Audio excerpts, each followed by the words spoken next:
Doink. Did you hear the notification? Oh, I gotta go mute. Oh, I gotta go mute. Going.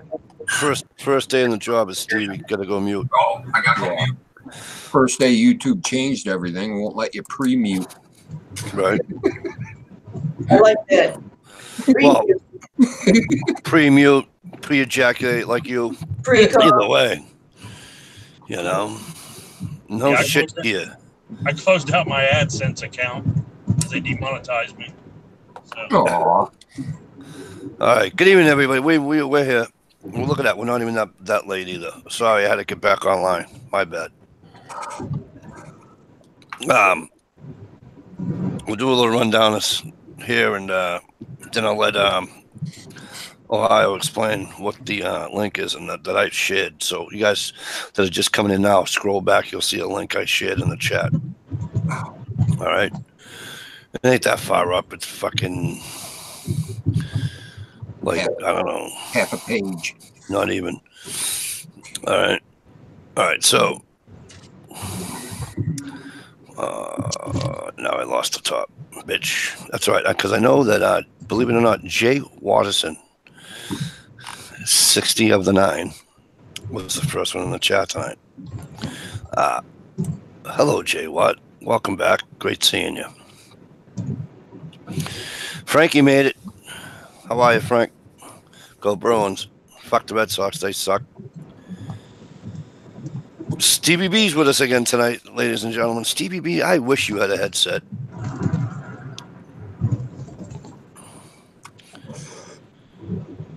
I think I might, Stevie. You know what we're gonna do? We're gonna one of these nights, right, Steve? We're gonna take interviews for people on the for people to come on the panel. Misfits night. Huh? Misfit night. No, not misfits. Don't call them people misfits. What's the matter with you? Jesus.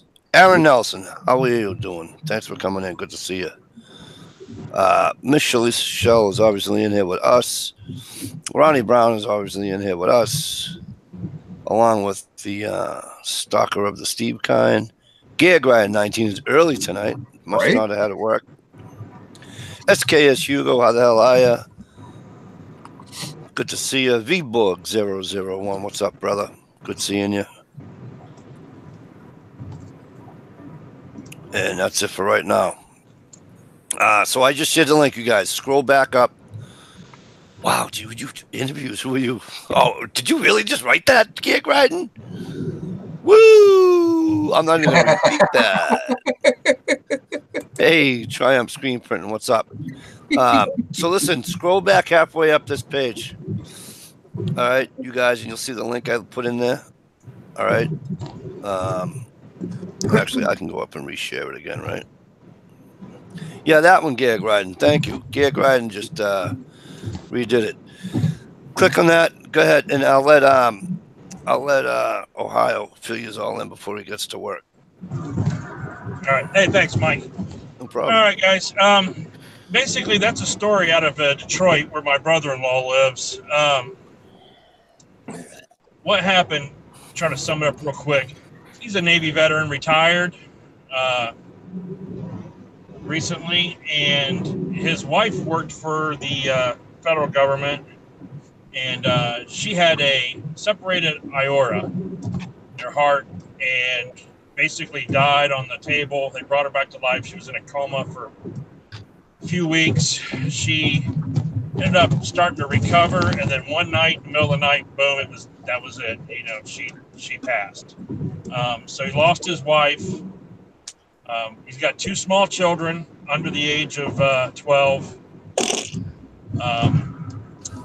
Not only did he lose his wife, but her retirement beneficiary was named as her mother, who they were taking care of. She was living in their home. She was elderly. 9 days later, she passed. So that her retirement money and everything that went to her ended up going to her other daughter, who lives in Texas, I think, or Oklahoma, someplace out west. And she's pretty much a greedy bitch. She wouldn't help the kids or help them with any money or anything like that. So he's lost everything. He has been been substitute teaching when he can, and then he works as a handyman because he can keep the hours. That way he can still pick up the kids, take them to practices, Girl Scouts, hockey, stuff like that. So he had a job working around his schedule that was paying the bills. Other day on a job site, someone stole all of his power tools. So they wiped his van clean of all of his power tools and his laser level and all that stuff. So I just trying to spread the word. I did send an email to Lowe's, because Lowe's is a pretty good company when it comes to veterans and stuff. Maybe Lowe's might get a whiff of this and, help the guy out. I mean, as far as he needs more help than just new power tools. He really does. But he's too proud. He won't admit it. You know what I mean? Right. And one of the family friends is a reporter up there in Michigan. And she sent this other reporter to his house, called him and said, "Don't you dare turn this guy away." Because anytime you try to offer him help, he turns it away. He doesn't, he's just too proud. And they had to threaten him to actually go on this news story. So this guy doesn't deserve it, man. He doesn't deserve what's been going on in his life. He's had a rough 2 years. I mean, this guy, fought in Iraq for his country. He fought for us. So, I'm not asking for donations or anything. I'm just asking if you could share the story, get it out there. Because there's a lesson to be learned through all this. Absolutely.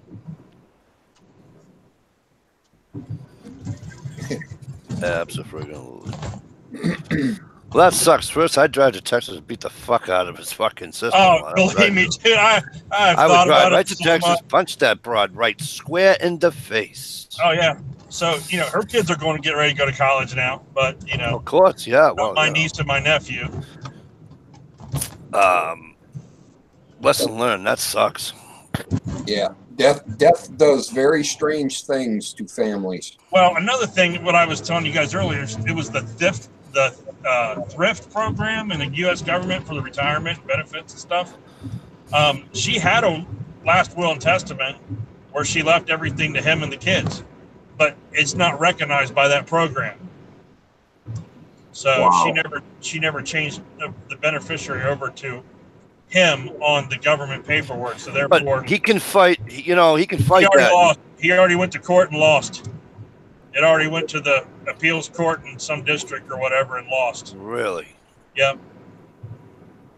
Wow. And it would have to take an act of Congress to overturn it for him to get that money.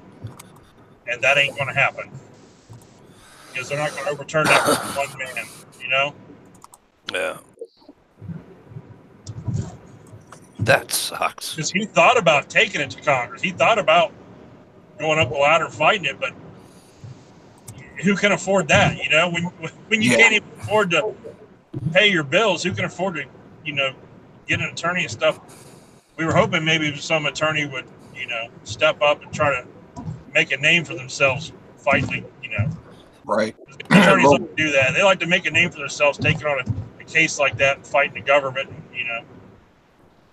But it might just be too risky. That's why always two names. Well, always just make sure that your paperwork's updated. If you've been working at a place for 15 years, you might want to check to see if your beneficiaries who you want it to be. I got mine twice. I got my brother as a, what do you call it, right?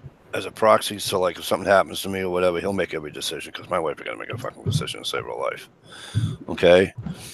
And the other thing is that I got what I have, which ain't much, is in her name, but then I put it in my brother's too. So, you know what I mean? And my brother already knows. Give it to the kids when they're, when they're of age. And yeah. My wife was talking about this stuff the other day, and she's like, with her parents being elderly and stuff, she's like, we really need to figure out what's going to go on. Yeah. it doesn't really matter. I was like, because family, everyone's going to fight over the money. You know, Well, yeah. they'll fight over everything, and it's going to be a mess. I said, you can't trust family when it comes to stuff like that. She's like, Well, it are all you depends. serious? I mean, Well, she got upset with me because it all I've depends seen how it close you before. are to them. I'm an only child, so I ain't got to worry about it. You know what I'm saying? But I've seen other families just destroy themselves because brothers and sisters fighting over the home or the house or money or something. But- They're always right. something. And people But- get and then- downright dirty when it comes to that stuff. And this is why I'm glad my mother, when my mother has the house that I grew up in, right? So you know what she did? She says, "Here, none of you are going to fight over anything." So she put it in all 6 of our names. Okay. So if I want the house, I got to buy the other 5 out. Okay. So the 6 of us made a pact. I have my brother who's divorced, who's living there now. Something happens to my mother, he can have the house. I'm not looking for. However, if a grandchild takes it, the grandchild's buying it and giving us the. You know what I mean? So, and if my if my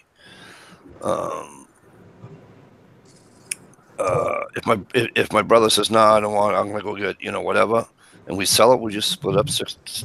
We get 400,000 for the house, Yeah. pay the real estate agent 6%, and then divide the rest up. But what happens if one of them don't want to sell? Huh? That's the Majority problem with rule. stuff like that. With us 6, it's not gonna. It'll sell because I got a sister in Vermont, I got a sister in New York, I'm here, and then my other brothers. We're not. It's not like that. It really isn't. Well, my wife is like, well, none of her brothers and sisters want the house and everything, so she's like, the house will probably go to us, and I'm just like, I'm not. I said, I'm not banking on that. I'm not even going to think about that. I'll be right back. I gotta wake up the wife. Yeah. I said, they might be your brothers and sisters, but you never know when it comes to stuff like that. Now, I do have on my mom's side, I have a stepsister, and I just have a feeling that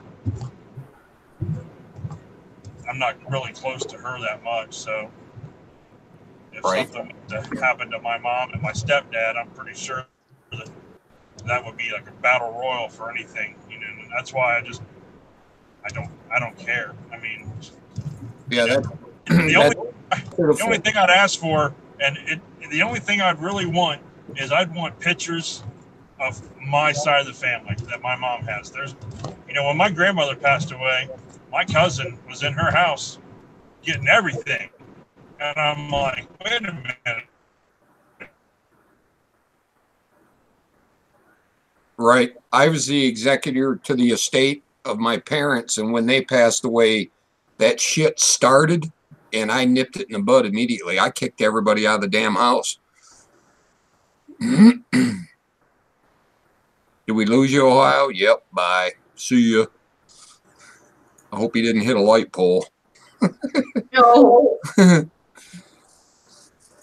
What you playing there? The violin? no. I'm desperately trying to find some art with better resolution. I ordered someone a special gift and I used his profile pic, but the company's saying I need a higher resolution picture of it. Oh. And I don't know where he got his profile pic from. I got booted somehow. Lost the signal. Welcome back, Ohio.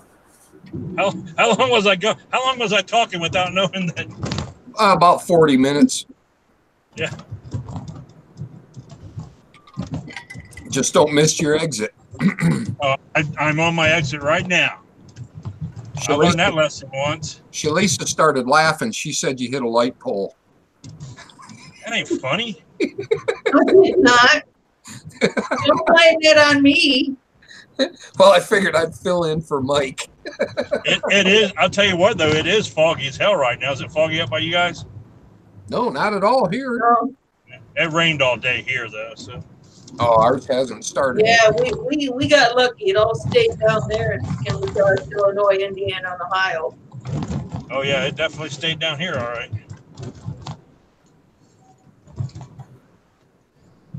Damn. Oh, that's a bummer, Gear. Gear's got to go all the way back to work because some dummy don't know how to turn off the fire alarm. I've been there, done that. It's I've been that guy that made that call. How do you turn this damn thing off?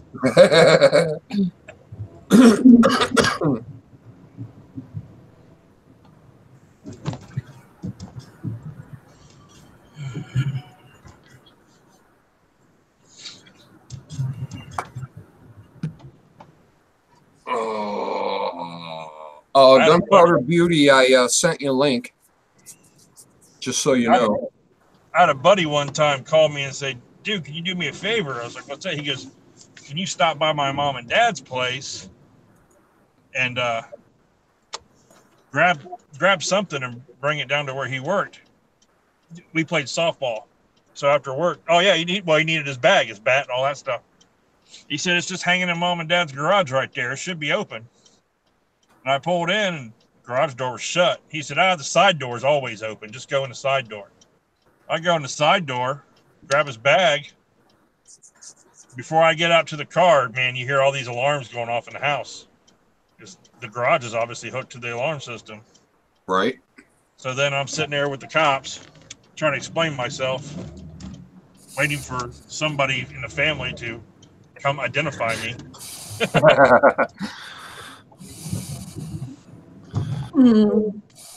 That sucked. And then his dad pulls up and goes, I don't know who he is. And I'm like, oh, hell no. Nice. Yeah. He's like, better throw him on the ground and frisk him. He said, no, that's my son's best friend. He's like family to us. He's like, what were you trying to steal? I said, your son's gym bag with the baseball bat and everything for softball tonight. G Mangos, how the hell are you? Brother G.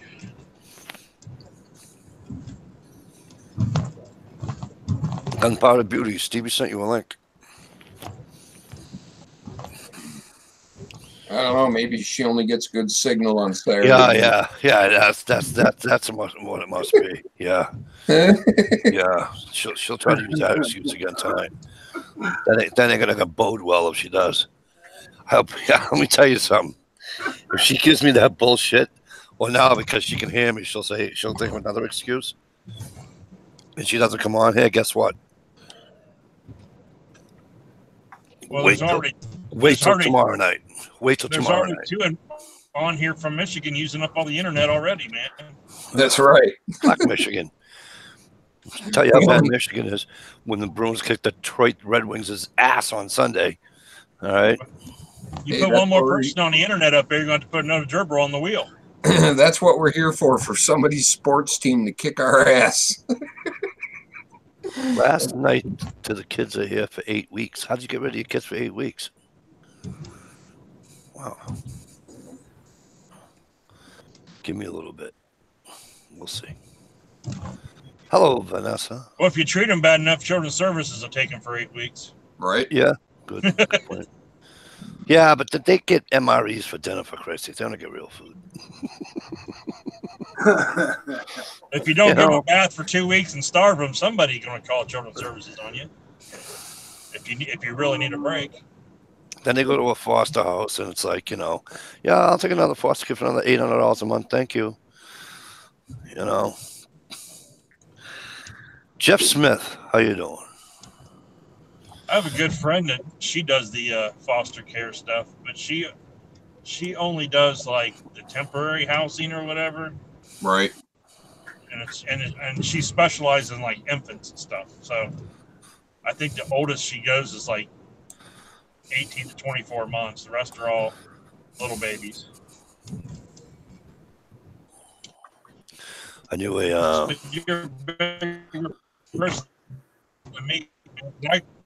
I couldn't bring her for a month or two. Just give it up. That'd be tough, man.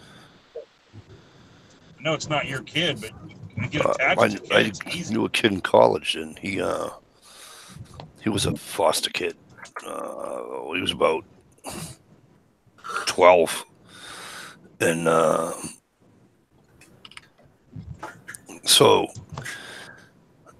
he stayed with the family for right through high school, and he turned 18, and he said to them, he says,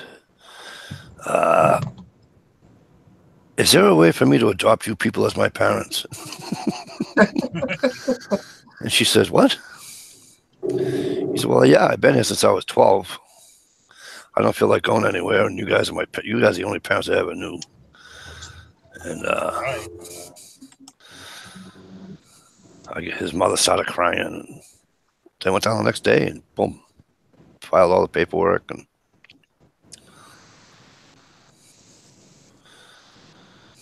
G-Trapper, you woke up. What's up, buddy? Good to see you. Hey, G-Trapper. I was watching a TV show. Jeremy Wade, River Monsters guy. And guess where he went? We found some fossil, some fish fossil. One of the Dakotas. And apparently they found it in a mine. I didn't know they did mining in the Dakotas. Anybody else realize this? Is it just me? That's fresh news. I didn't know that either, Mike. Really? Yeah, so I'm watching River Monsters, and they found some fossil by accident, mining whatever, and they found some big ass fucking fish, and which was kind of cool. Like down underground and like an underground lake. Yeah, but here's the thing, right? Well, there's no lake there, not anymore, and so they're finding this fucking fossil of something that's been there for 1 million fucking years. You know, that shit's cool. Like, it'd be me. I'd go to Alaska or something and fall in the fucking crevice in a fucking, what do you call it? You know. And on my way down, I'd see all the fucking mammoths and the fucking cavemen, everybody. You know, I'd be waving to them. You know, that'd be me.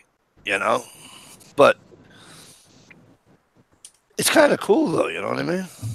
Right. I never found a fossil before, but you haven't found like the little bitty ones and all that stuff? I've never found a fossil. Seen them, really? Never found them. We used to have those big rocks, like you know that they used to like start your driveway with when you cut in a new driveway. The real big, like size of your hand.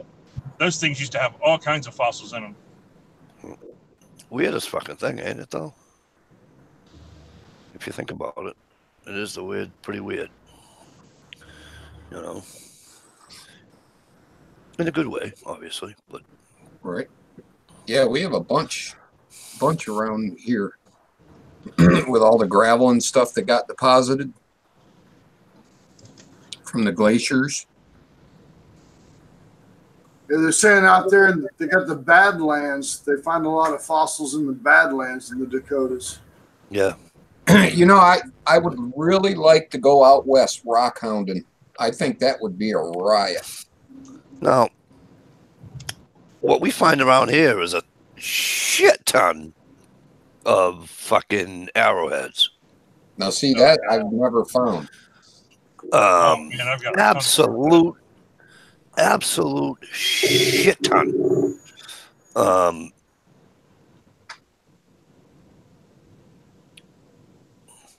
It's amazing, really, how many they find.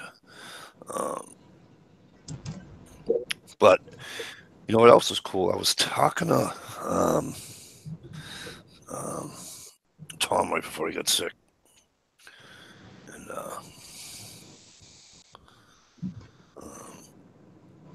they found this guy metal detecting found like half not half, well, I don't know, an officer's coat from the Civil War.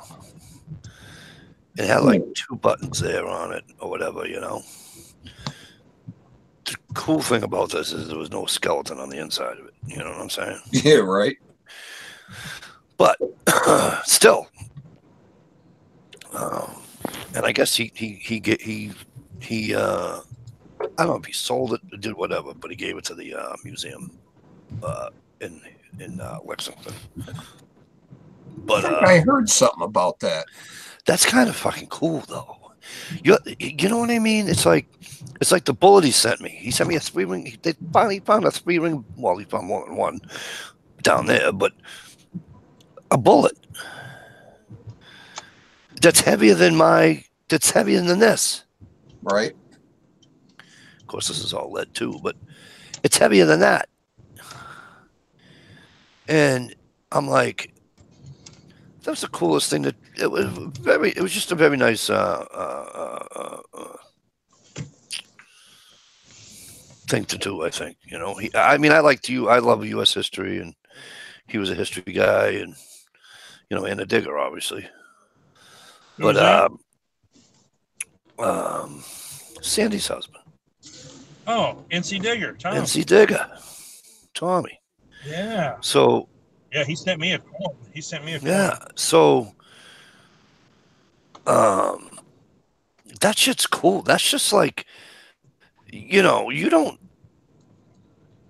know if it went through somebody. You don't know if a soldier dropped it when he got shot. You don't know.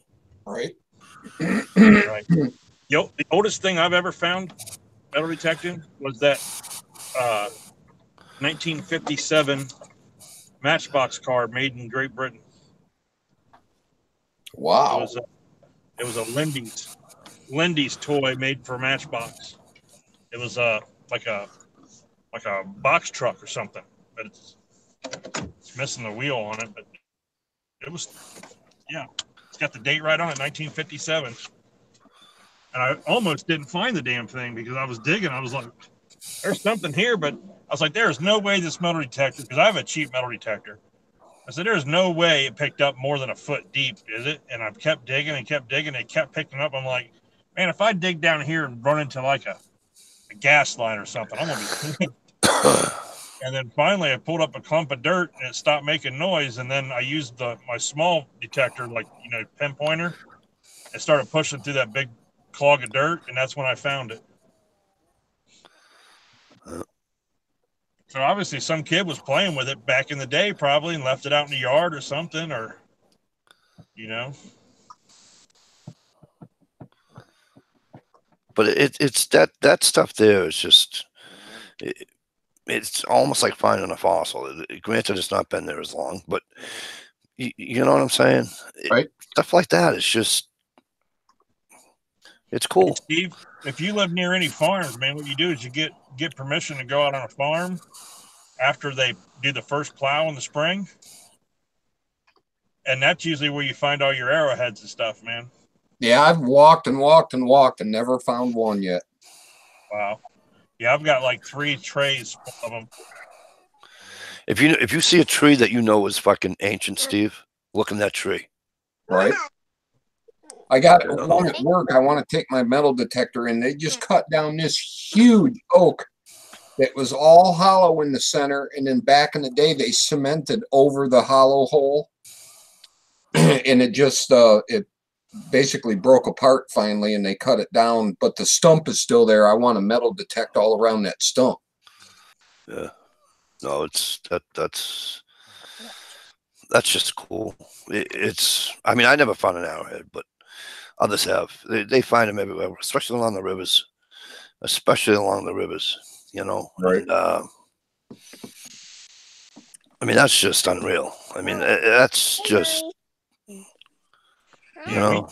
We had a field behind our house where I grew up, and it was constant. Every spring we walk it and we'd find arrowheads. No kidding. And, like, we found other tools and stuff. Like my cousin found like I don't want to say a tomahawk, but more like a hatchet looking thing, you know, more like almost like a rock, and that was like you would use either. We can't figure it out if it was hooked to a stick and like, you know, bound to a stick for like a weapon or a tool, Right. or if it was something where you held it in your hand and dug with it or something, or you possibly skinned an animal with it too. Right. It had a sharp edge on it. So. Yeah, that stuff's fascinating.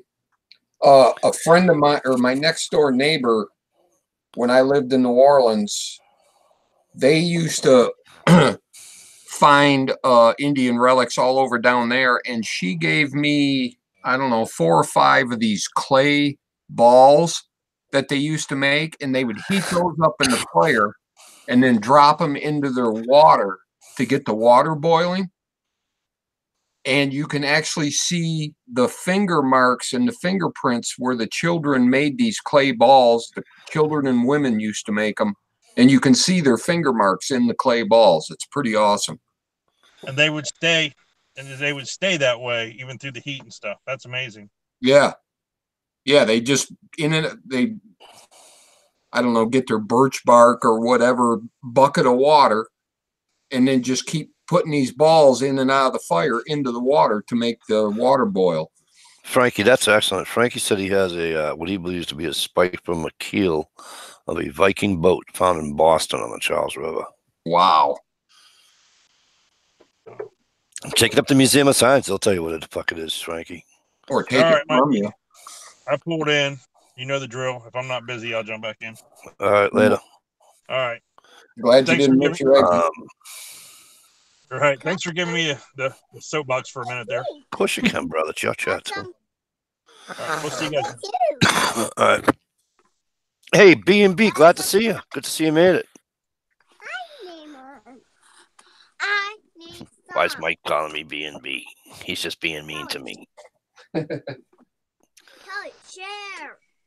I liked your pickup line, by the way. Stevie told me all about it.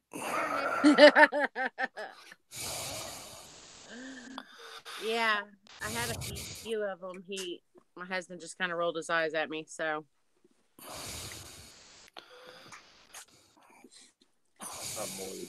Hey, You're Tell him, more get in than the a piece truck. of meat. I had some. Getting the truck's the best one. You deserve more than a 2-bit pickup line. Whatever, Snowflake. Whatever. Oh, there it is. Mom? Hey, baby. My lips are Skittles. You want to taste the rainbow? Yeah, Frankie, just take it, go into, call him first or whatever. Just go to if you go and buy it someday or whatever, just go into the Museum of Science. Tell them what you believe what you have. And they'll either point in the direction of somebody, you know what I'm saying, that you can take it to. Do not send it to anybody. Right. Take it personally. Hey, Joe Prophet, you mean like this? He was talking about these cone-shaped fossils in the river. Hang on. Let me click on you. Where is it? Let me see. Go ahead. You're on. Oh, right there on the bottom. No, what is that? Is that that's some kind of a fish? Yes. I think it's more like a clam or a mussel or. What's That's on the really bottom cool. of it, Stevie? Huh? What's the long part on the? I know that's what's in your hand. What's in your hand is a mussel, or the what do you call it on the bottom there? No, this part. Yeah, that looks like okay. Yeah, it looks like a rattlesnake tail, but it's some kind of a yeah, exactly. Whoa! Spine. And you found it in that shape? No, I didn't find it. I either bought it or I found it at work. That's cool. They got a cool spot outside the museum at work that they told us anything you find in this pile you can have, and they do rock samples and stuff, and all their extra crap they just throw out in this kind of rock garden. I think I found it in there. Vanessa, you'll love that. I've been there, Vanessa. It's the nuts. You just can't dig anywhere around there. Vanessa's going to the Minuteman National Park, and you want to talk about history. That's where it all started. But you can't dig anywhere near there. You know what do you call it? Metal detecting, which sucks. But what are you gonna do? Yeah. It's their property. It's federally owned. It's you know what I mean. Do And you, the houses, some of the houses over there. Now, if you own the house, you can. Okay, obviously. But some of the woods and things like that. And some of those houses on the other side of the street are pretty new. They've been there since like the 70s, so you're really not going to find out or whatever anyway. well, you got to find Hang out. on a sec, guys. You got to be careful with certain artifacts you find, like that nail. They may confiscate it if it's like real important.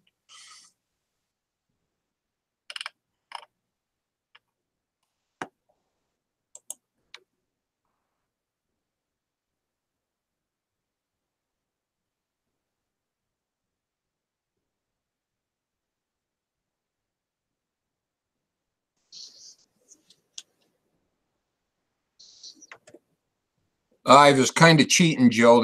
This was in a museum rock dump where they throw out the old stuff they don't want anymore. Hey, Rich.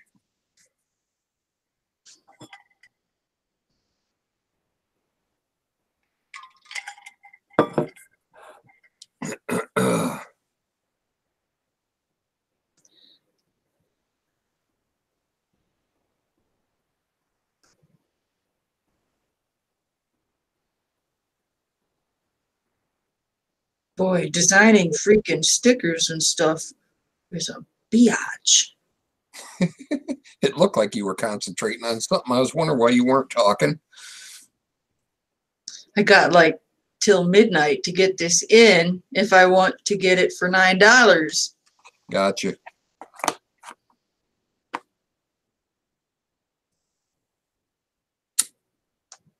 You getting more stickers? No, I have plenty, so I'm getting not stickers, but something custom for a friend because it's only $9. Well, well, well. Very cool. Are you using Sticker Mule? Yeah. We just got magnets and stickers done for when we go to the NRA show. It's pretty cool. They get some really good prices. Yeah. I always have a 10% discount or $10 off discount on all my Fatwood Anonymous channel description or video live stream description. Hey, Rich Crabtree, what's up? My Fatwood brother. Let's see here. Yes, Vanessa, some of those homes were built in the 1600s. You got that right.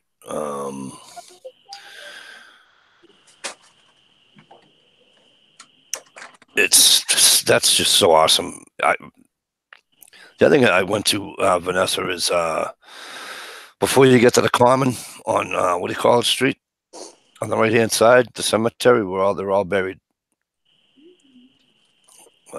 Adams, all of them, they're all buried in that cemetery there.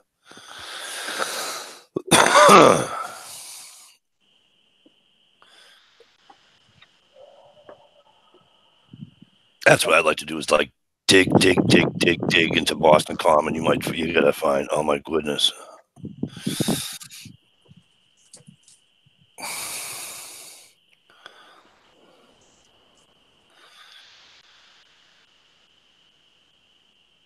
Steve, what the hell do you have a titanium spork for?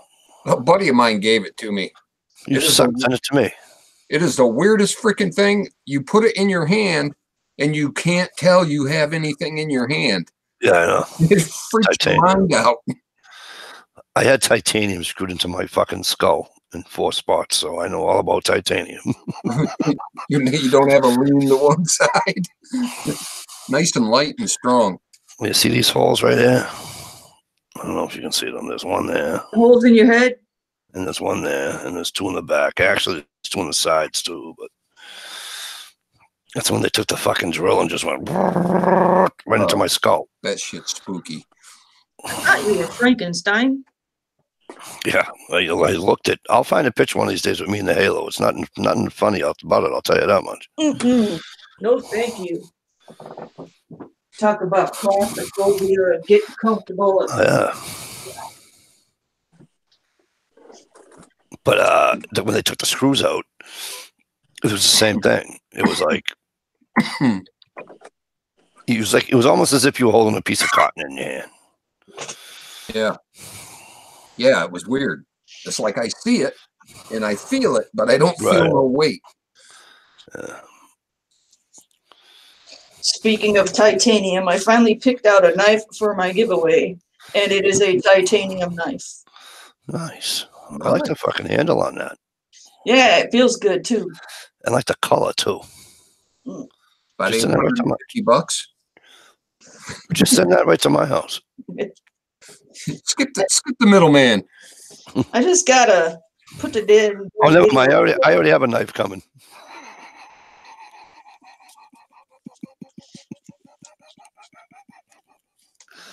I'm such a douche. I'll tell you what, Mikey, if you get in on my giveaway and you win. Why wouldn't I? Do I have to make a video? No, it's just going to be simple. But if you win, you are not getting the micro Spyderco, because if you lose the big one all the time, you're going to definitely lose. What's this?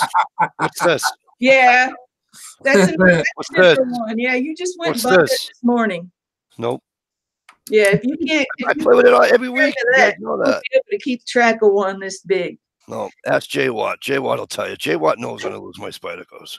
Joe Prophet asked if that knife was full tang, Shalisa. Yes, it is. Yes, it is. God dang it, I forgot to put in for my turkey permit again. Dumbass. Oh, speaking of turkeys, right? Fucking ignorant people. I'm really getting tired with people around here with the turkeys. First of all, they stop for them in the road. That pisses me off, number one. Number two, we have some young turkeys. The beards are this long. I swear to God that Stevie, they're this long. Right. And so, of course, Mama and Papa are across the street, and they're trying to fucking get him over. What are the people doing? Let's stop and look at the birds. Are you fucking kidding me? Either run one over and kill it or whatever. But so the guy won't even blow his horn. So I literally pretty damn near drove on the sidewalk, right? And laid on my horn. And then people came by in behind me.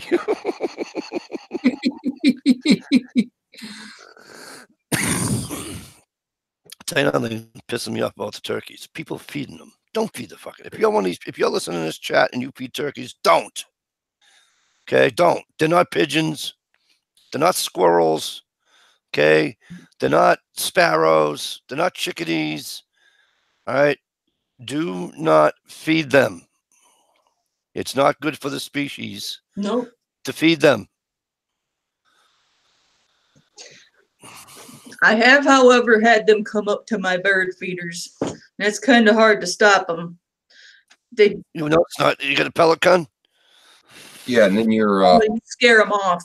Go to jail. Well, you could scare them off, though. I didn't think to scare them off. I was probably laughing too much because they keep sticking their head in and peeking in the kitchen window. That's hilarious. I got some of that on VHS. I would just sit there with a fucking cleaver and just go, thank you for visiting my window. Open the window like a drive-through dinner.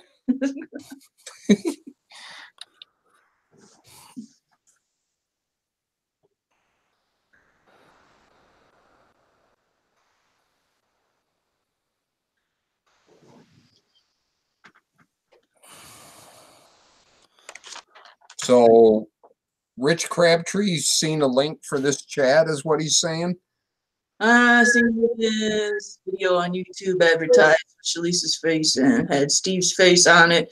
Oh, so your face was on a thumbnail, and I shared it on my channel, and the notification. So you shared my chat on your channel, and Stevie's the thumbnail. Great. The random thumbnail is whatever YouTube decides to pick. Whoever's face is popping up the most. Let me go change the thumbnail right now. Oh, when I go to Steve's channel, when you go to Stalker Steve's channel and you look at his front page, it's all your face, Mike. Is it really? So it looks like if someone were to visit Stalker Steve and not know who he looks like, they'd think it's you. Yeah, you think that was a plan? Oh, you want to hear something funny? talking about fucking looking and all that. I had a driver come up to me yesterday, Wednesday, I don't know, at FedEx. He comes over to me. He says, I've been meaning to ask you this question for a long time. I go, it can't be that long. You haven't worked there that long. What's up? He goes, are we related? I'm like, what? He says, dude, we do kind of look like each other. And I'm like, dude, you smoke crack? And he goes, so then now we're side by side. And my fucking boss turned around and he goes, hey. I go, what? He goes, you guys brothers? No shit. Oh, dude, it's fucking scary. Scary. So I took a picture of the fucking guy and sent it to my wife. And she goes, oh! She goes, I had to look twice. I was, yeah, that's everybody's saying that. So what do? I call. I made a phone call. And I said, hey, listen, so there's this guy at FedEx. What's wrong with you? I am interested in the Savage 212 bolt action. I've never heard of a Savage 212 bolt action. That'd be an interesting gun. I've never heard of one. What is it? I think it's a shotgun. The Mossberg is in the running, though. Oh, they have a Mossberg.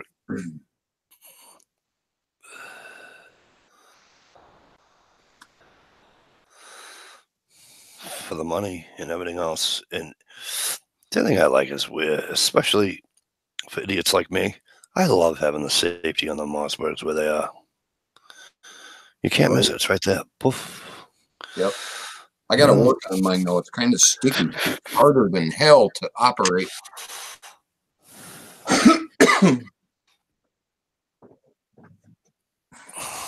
And you know what I can't find? I can't find the safety on my fucking muzzleloader. I'm sure there's one. I think there is one. Usually muzzleloaders have a stock, which works as your safety. That's what I'm saying. That's what I'm thinking. That's what I'm thinking. I gotta shoot that round out of there so I can clean the fucking thing too. Maybe I'll do that tomorrow right off the back fucking porch. I don't know what that was. Firecracker, I guess. I'll let the guy upstairs know, and I'll let the guy beside me know. It's me. But the problem is it'll echo off the building. You know what I mean? It'll sound like somebody just fucking blew up a fucking car or something. Well, does your breech plug come out? Huh? Does your breech plug come out? Mm-hmm. Well, just unscrew it and dig it out with a toothpick. What the fuck fun is that? It's not fun, but you also don't go to jail. The fuck? You have some fun. You gotta take the breech plug out, then my pellets fall on top of me.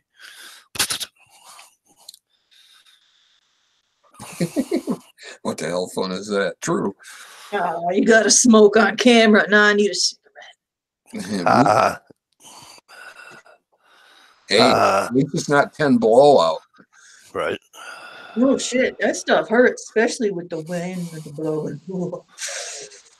There's only, I'm with you, Joe Prophet. There's only one thing I'm going to tell you about the Mossberg I don't like, and I said this 10 times. And one of these days I'm going to get off my fat lazy ass and just do it because somebody sent me a link to where I can get a stock and a slide. The only thing I don't like is mine. My brother's is wood. Mine is synthetic. Right. Other than that, there's nothing wrong with that gun. But I'm going to be honest with you. Don't misunderstand me by the Mossberg.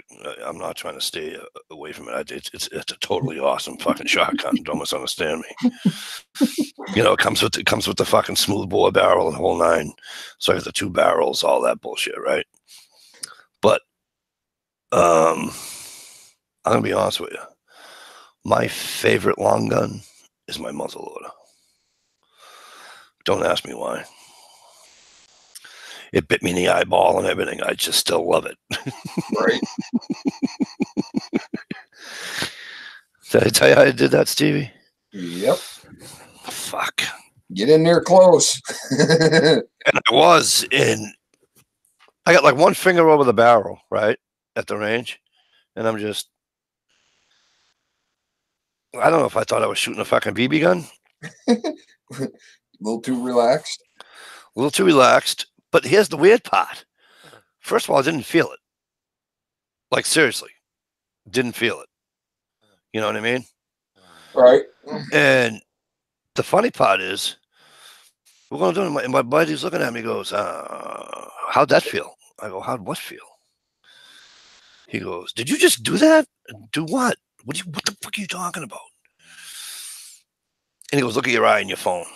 Twist it, go on camera and put the. I says, all right. I'm like, huh. I says, apparently I did. Love it. First black eye, Joe says.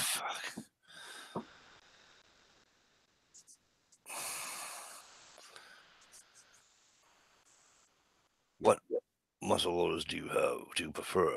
What is the oldest muzzle loader have you used? The only muzzle loader I own is a Thompson Center Impact 50 cal, and that's the only one. Oh. Well, I shouldn't say that's the only one I've ever shot, but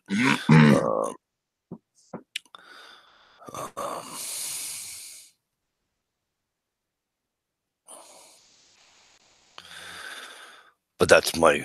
Don't ask me. It's just his. That's just my favorite. My favorite long gun. Right.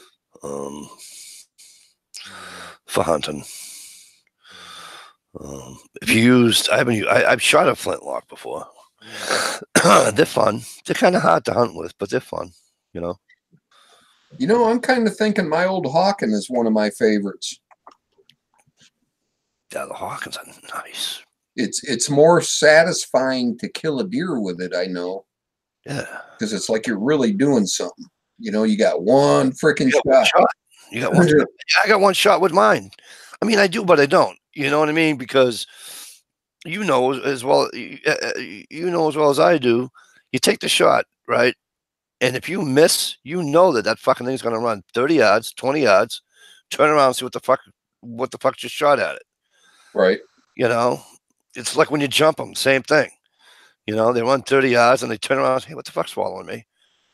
So if you're good at it and you got a speed loader going, you might be able to get a second round off.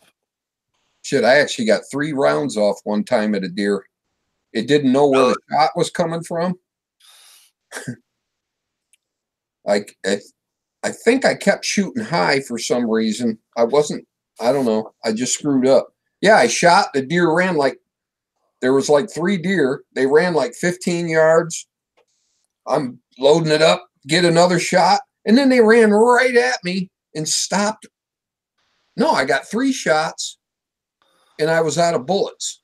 And after the 3rd shot, they ran straight at me. We're standing right under my tree stand. I was out of shot. Son of a bitch. You know what I want to try? Can I legally? Well, I don't want to do it to my muzzleloader. Maybe I'll go buy a shit box muzzleloader.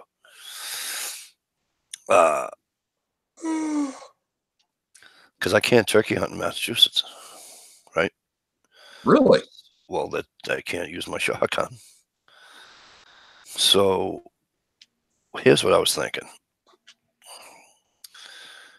Is it legal for me to take a muzzleloader, preferably a smooth barrel, because I don't want to ruin my rifle barrel, right? It won't ruin it.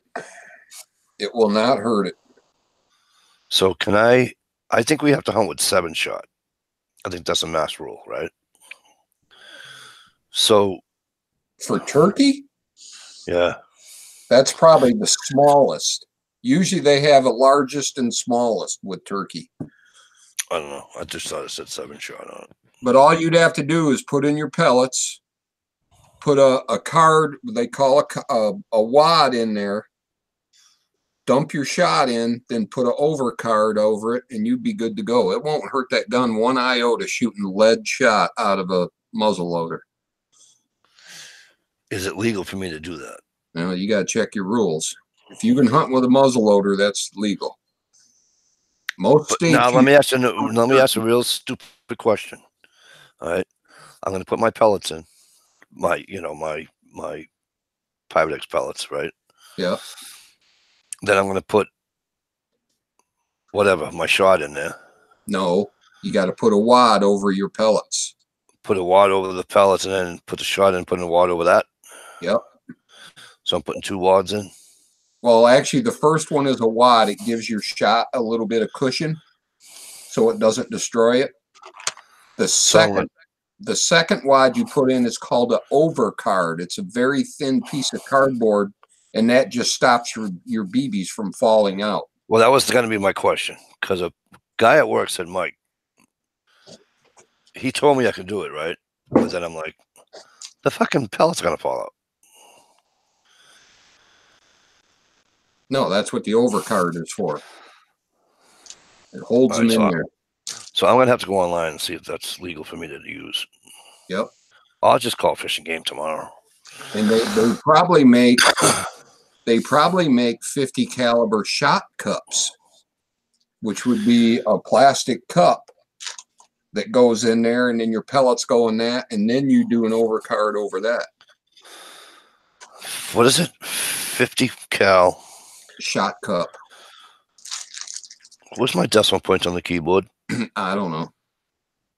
I always use the period.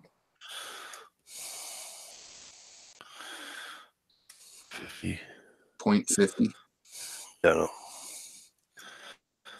Cal. Say it again. 50 cal shot. Shot cup for black powder. And they should have them. That would give you a little bit better pattern once it comes out of the barrel. $15. 30 millimeter A10. No, that's a Warthog.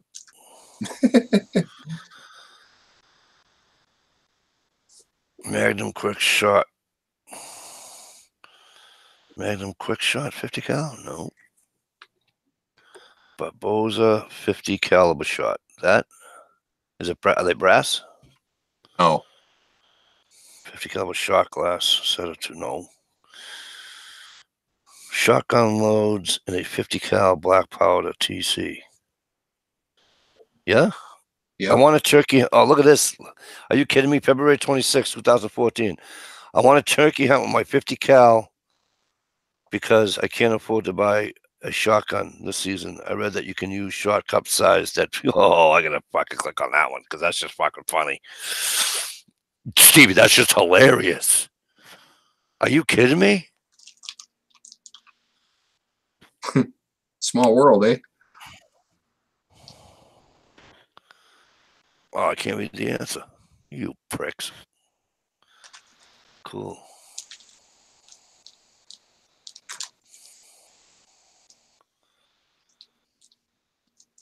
Oh, they never answered him. Wait a minute.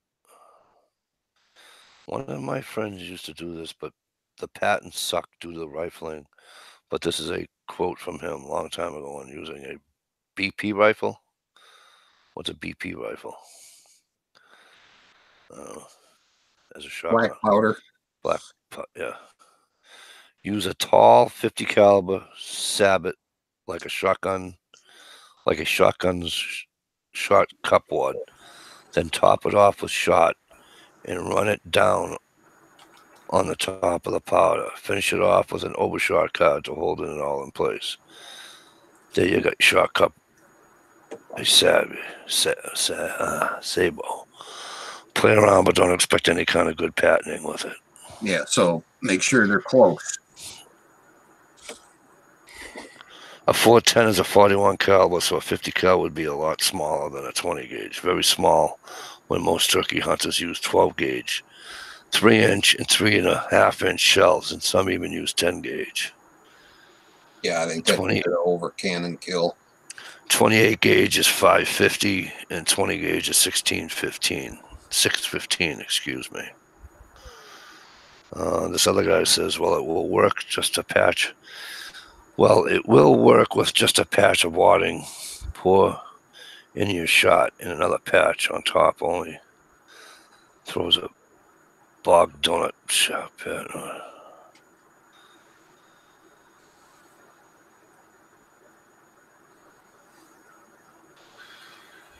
So Stevie, the other fucking what do you call it guy here?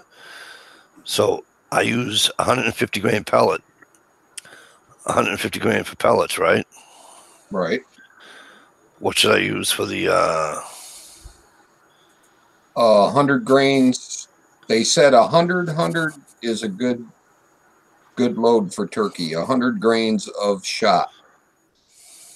So I would say for shot about the size of one of your pellets, about that much shot.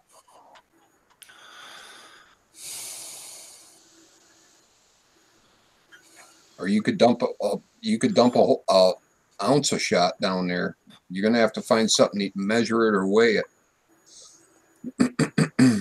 I think they make kind of speed loaders for shot too, where they have this little cup with a cap on it, and when you fill that up, it's like 1 ounce of shot.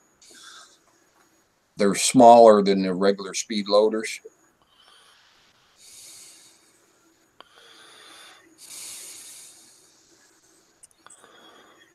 hang on. Vanessa Kitty's in there talking about hot leather and stuff. Really? Better make her stop. You know what I got to get, Steve? What?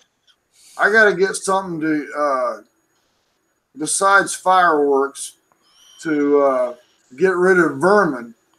Oh boy. I got some vermin, and the species will be duck. Down here, I got ducks around my residence that I maintain, and supposedly the duck isn't like it's not an endangered breed. They're these crap pond ducks that come up and poop around residences, apartments, and stuff like that. And then there's another breed. I won't mention it because somebody might be watching. It'll hold me harm. But the pellet guns nowadays, I haven't shopped in Walmart or anything for them lately, because I'm a gun owner in my house. But if I purchase a pellet gun, like say from Walmart, right? You think they've still got those neon tips on them? I haven't shopped for them in a long time. No, I have a pellet gun. There's no neon tips on them. Okay, so like a Daisy pistol, do they? Yeah, regular 177. Like, I'd buy the 22, but you can buy the 22 cal. I mean the 22. I wouldn't use a 177 pellet. I'd use a 22 pellet. But yeah, no, there's no neon on the end of them or anything. No. Shouldn't be. Good. So I can just walk around silent with it, at my La Casa or my house. I have to advise you, check into your laws first. I know. I'm watching out for it. That's why I said I'm not going to mention it because somebody might be watching, but I got to get rid of some crows. Some crows and crap, black right. Well, black crow for the little shit like that, you can use your 177. If you're going to take out a fucking Canadian goose, I'd use a 22. It's mostly scare tactic, really. I just need to get them to Fuck that. Kill them and eat them. Have you tried using? A lot of guys build a real short fence, about 6 inches high. Yeah. They use little sticks and then they string it with fishing lines so they can't see it, and it makes them trip and fall, and they don't like to cross it. That might work for waterfowl. Well, that's a great idea, but the problem is I got pedestrians on the walks where these crows and stuff are pooping. Oh, crap. So it's causing me harm because that's where they poop, and the residents actually feed that bird, but the residents will also trip over the line. Right. I think that would be great, Steve, if I didn't have people walking, I I just want to start popping them a few times to get them to know that they don't belong around that area. You know, but I'm gonna heed to the advice, like Mike was saying. I'm gonna look around.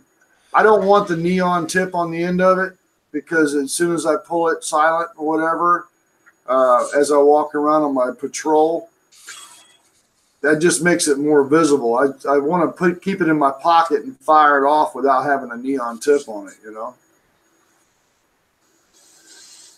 Crap. Frank says killing a crow is bad mojo. Beware. I know. I think that more leans towards a raven. I think ravens are the creepy ones. Nevermore.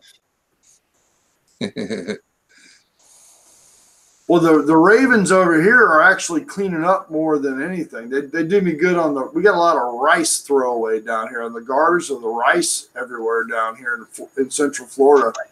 So right. the ravens are doing good on that. It's basically these weird breed of duck I got, man. But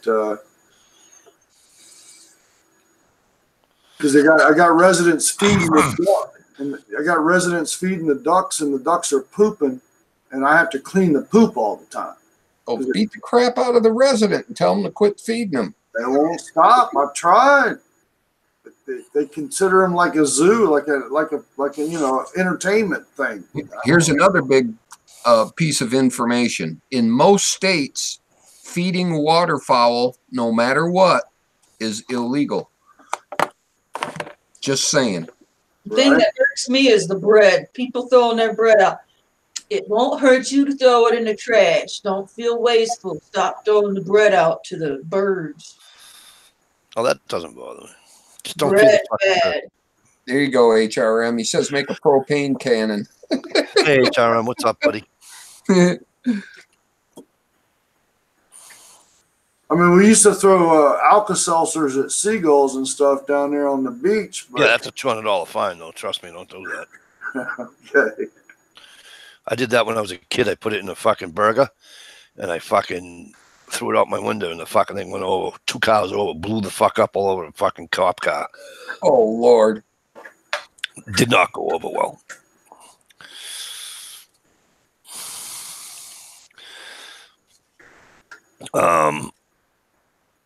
I'm gonna try that, Steve. I'm gonna go tomorrow. I'm gonna look at some videos. I'm gonna try that. Gray Man is asking why bread is bad for birds. Because of their crop. It's all gummy. Their crop's made to break up corn and seeds and all that. Look it up. It's bad news. So that's why you give them stale bread. Gums up their system.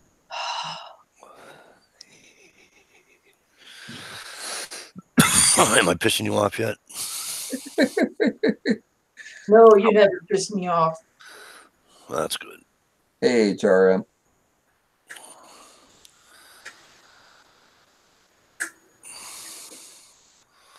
Maybe I ought to do a video about that. Now then people start thinking you're telling them what to do. Just a little. You mentioned that in one of your videos. You already did it quite a while ago. Yeah, I did do a rant and I took it down. I think it was when I was working on my car and I was stuck at the, yep. at the park. People were feeding the geese bread. You know who's not here tonight? Guns Girl. Guns Girl's not here tonight. You know who else isn't here tonight? Her boyfriend. You know what? I used to like you. Are you pissed off at me yet, Mike?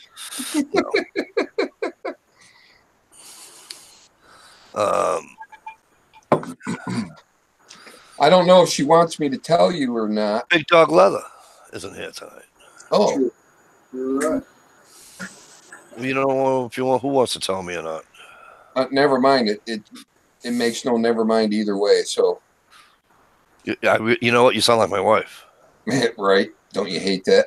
No, one girl got a new job, so she might good be for her. working weird hours Well, that's good for her. or different hours. Same company or? Nope, new company. Oh, You won't get to stalk her at work no more? I think it was vice versa.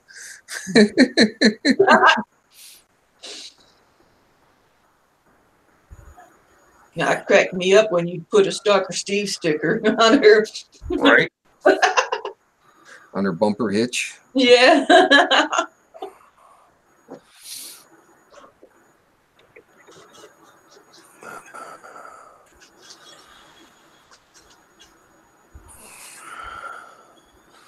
yeah. So I'll try that. I'm gonna look into that and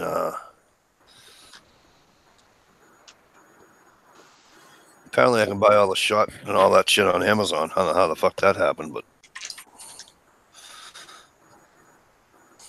I'm sure I can't buy shot on Amazon. I'm quite sure it's just the fucking cups and all that.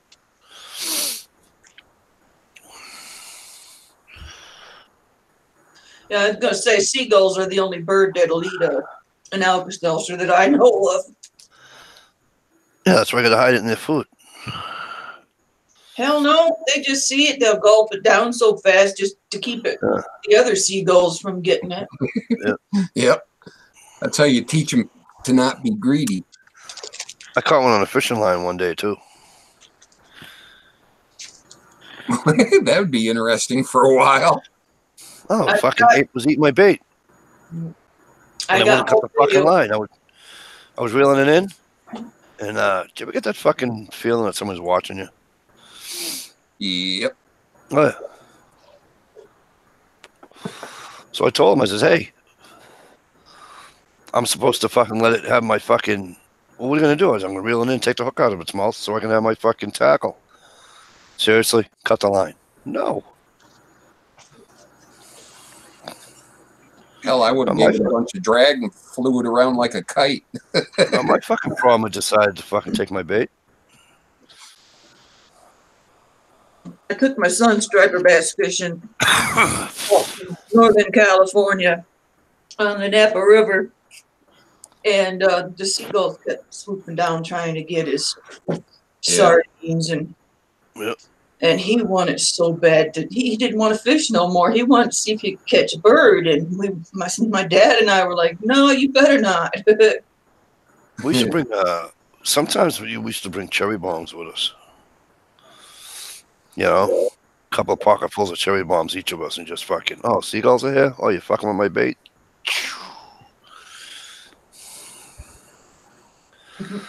And I don't understand why they're protected. They come a dime a fucking dozen. They're worse than fucking Canadian geese. You just took the words right out of my mouth. I don't understand that either. I think they're like forgot about or something, that they were on some list. And they're not for nothing. They're called seagulls for a reason, right? I shouldn't be seeing them 40 fucking miles inland. Right. Jesus Christ. 40 miles. Hell, we got them in Michigan. Mm-hmm. You have to come off the lake. They clean up our dump. Yeah, I was going to say they're huge at the dumps, man. Every time I go to the That's why I would dump, never eat one. Oh, no way. Not unless I was totally starving to death, and it would be I wouldn't. No, literally no. burnt. not unless you like the taste of plastic or the texture of it, Right. whatever else they eat. Rats with wings. Yeah, I wouldn't eat a rat either. Rats, bats. Nah, I'm good.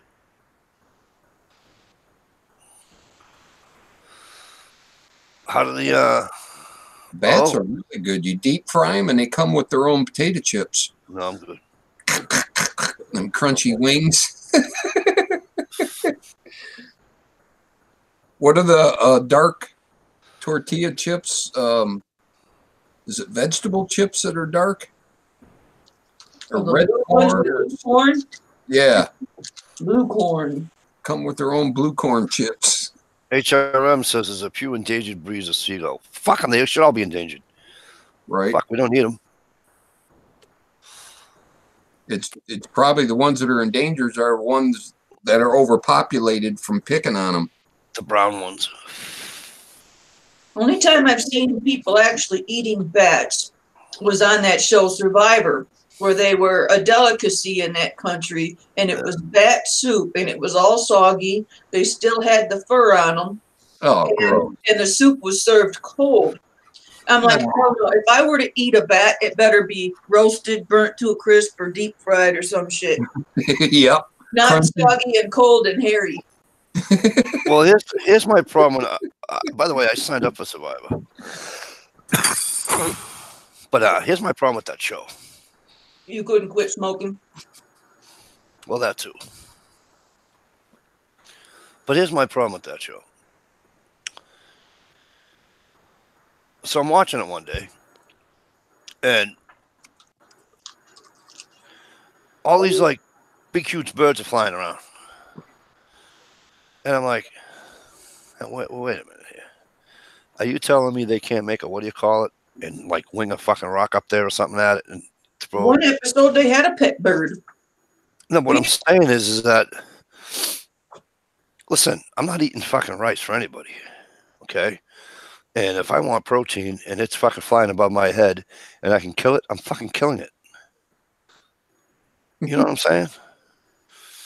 And these nitwits are just like, oh, look at the birds. Look at the birds. And I'm not, they weren't fucking, it wasn't like they were looking up in the sky at these birds, okay? They were well below treetop level, okay? So why would you not take a shot at it with a rock? And there's wild chickens sometimes, and they go fucking chasing them. All you got to do is chill, and the chickens will hang out right around you, and you just wait one day and grab one. But they chase the damn things, and the chickens would never come back.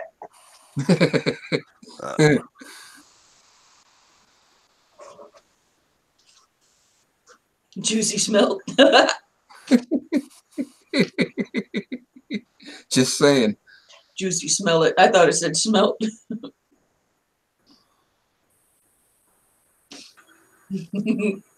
Seagulls.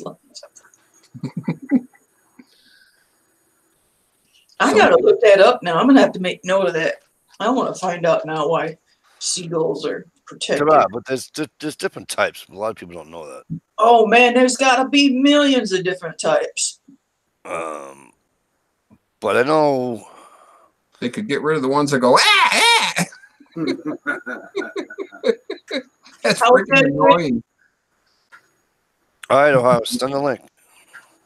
Ohio's letting us everybody know that there's his other brother-in-law is started a GoFundMe for his brother-in-law who's having all those problems. Awesome. With his tools stolen on the job site. So that link right there is the GoFundMe to help him out.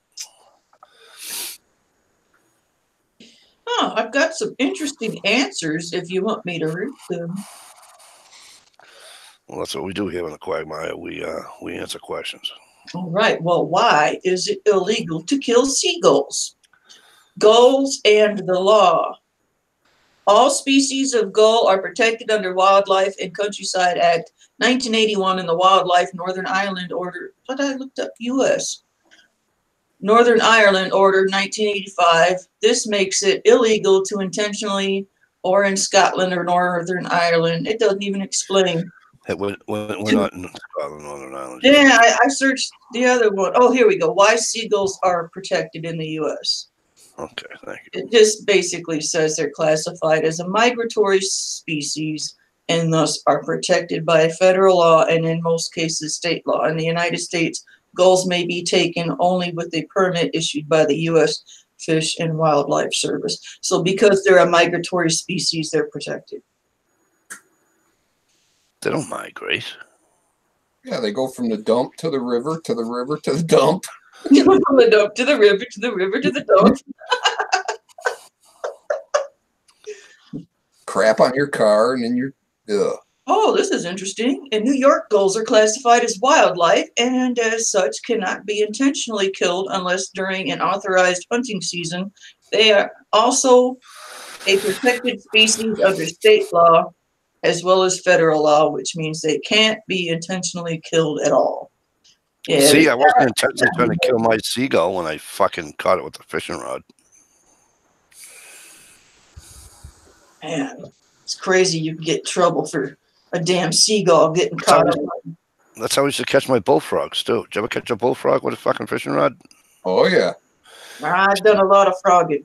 You take a daredevil lure, put it right in front of its face, jumps right on it. Yeah, we used to tie little flies and dangle them in front of them. Then I discovered the frog gig. Whoop whoop. That's much funner. I don't know why. I used to make my own little spears and spear them, and then I'd take the smallest ones and fish with them. The ones that suck for bait is like the leopard frogs. They suck.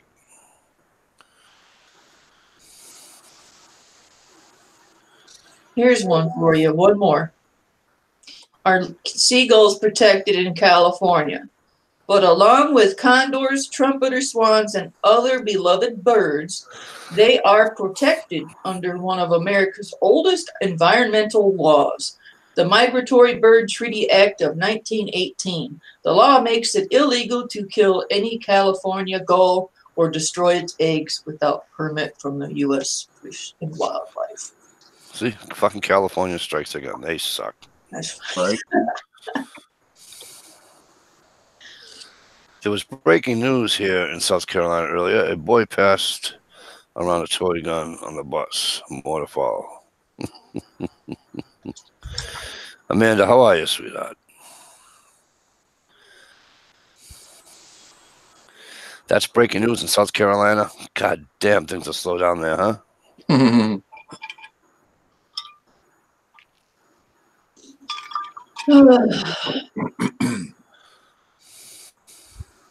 I mean, holy Hannah. These fucking people, right?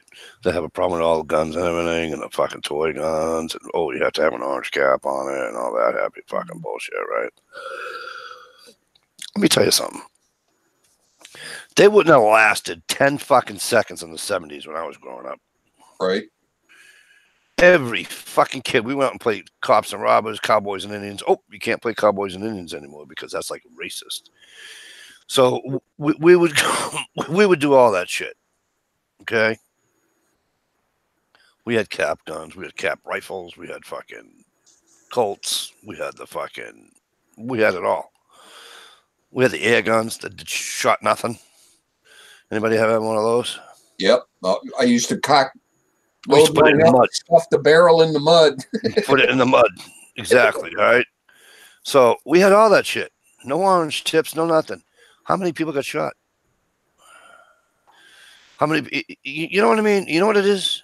Yes, but on the other hand, how many kids do you know jumped out around the corner and pointed that toy gun at a cop? That's what I was worried about. That's why. You know why? Yeah. Do you know why? Do you know why nobody did that? 2 reasons. Yeah, because cops are used to be known as good guys. Because cops used to take you to fuck home, slap you upside the head, and then your old man kicked you in the fucking ass 42 times, or your mother did. Right. Right. But now it's, what are you going to do? Yeah. Are you kidding me? Well, the first thing they teach kids in certain neighborhoods is cops are bad and they're out to get you. Well, and then the other neighborhoods is that, we can't play with toy guns. And we can't. I told you the story about my daughter fucking get yelled at school for fucking drawing a picture of me shooting a deer. Wow. I don't think you did. I didn't? I don't think so. Oh, yeah. She made a picture of me shooting a deer. She put the little fucking blood stain on the deer and everything, too. It was kind of good. And, of course, my wife says, "Why'd you put that on there?" She goes, "Well, that's where Daddy shot the deer." She goes, "Daddy don't shoot deer." I'm like, fuck you. But, so the little note came home.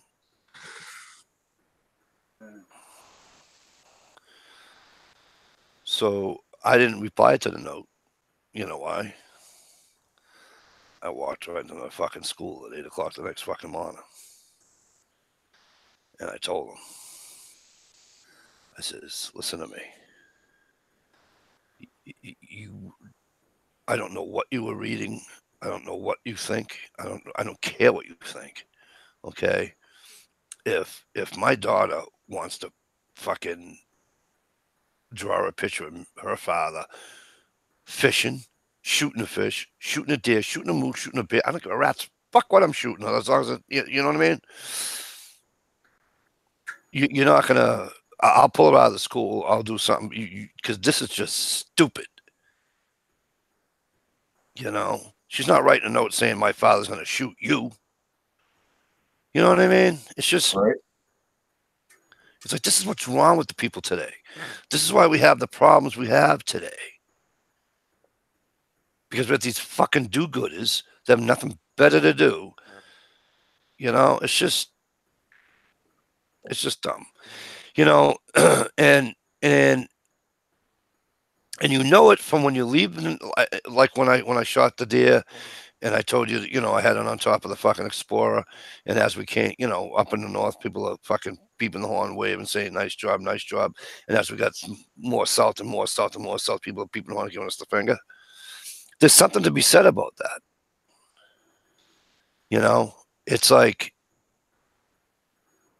geographically not acceptable in areas. You can't mention gun. You know what I mean? And it shouldn't be that way. Right. Shouldn't be that way at all. You know.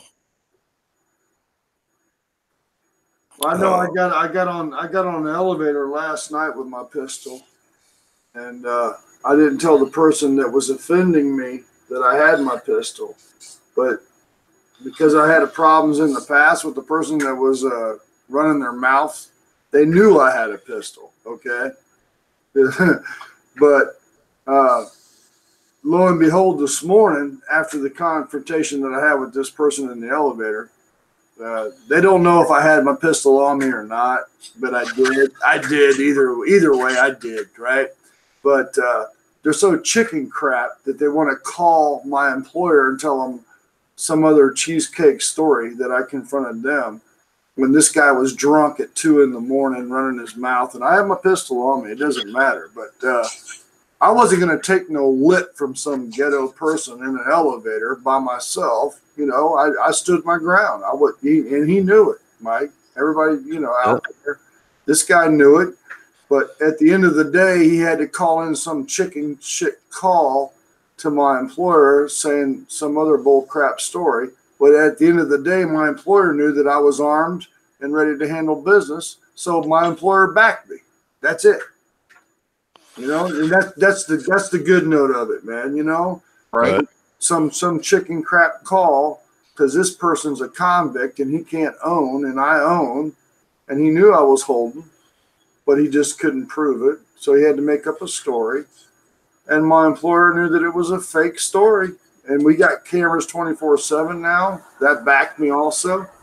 But nowadays, the reason I talked about the neon tip is because it's not so much the law. I know there's been some things in the past where the law called the neon tip and they'll shoot somebody for a fake gun. That's not why I brought it up. It's actually because of the people that I work around. I can't afford them to see me break out that non-harm type of weapon. You know, because they make the neons. That's why I brought it up. Because I don't know if they, you know, I don't know if they put the tip on them down here anymore or not. Well, if you don't want to do that, right? Yeah. Here's another thing: get yourself a slingshot. Yep. Then find yourself a metal shop somewhere, or whatever. Or actually go online like I did. Go online, right? And buy ball bearings like there's nobody's business. You buy 3/4 inch ball bearings. Yep. Wrist shot. Yep. Remember those nice ones we used to get, Steve? It had the rubber band over your wrist. Yep. Yeah, I got one right there. Those things were sweet, man. No, you don't, Mike. I gotta go to jail in Massachusetts for having a slingshot. I'd like to see them come take it. I didn't know they still made them. Oh yeah. They even come with little marbles too for like ammo. Little white marbles. I think down here in Florida, I'm not sure anymore because I haven't shopped them, but the crossbows, the pistol grip crossbows, you have to have a license for, I think, because it's got a grip. Oh, really? Wow. Yeah. I don't have to have a license for a crossbow. I just can't hunt with it. 10-4. I'm not. I haven't checked it out, but I've looked into. It was interesting to me for a while. I was thinking about getting one for inside the house. Instead, I just brought the armament back home. But I think down here is pistol grip. Anything pistol, you have to register it. But even though it's a crossbow, it's still considered a pistol. Pitiful. Registration, then confiscation. No, they just it's fucked up how they do shit lately. Right. You know, I think I'm gonna. A buddy of mine's a lawyer. He's also a cop, but I think I'm gonna call him and ask him if he'll help me out. Because I figured myself, even if I lose, I have to try. Yep. You know, and even if I do, and I'm just gonna tell him, listen, I said, if I lose, I lose, but I'm gonna tell the judge what I think. Either way. You know, especially if I lose, I'm going to tell the judge how I fucking think. You know.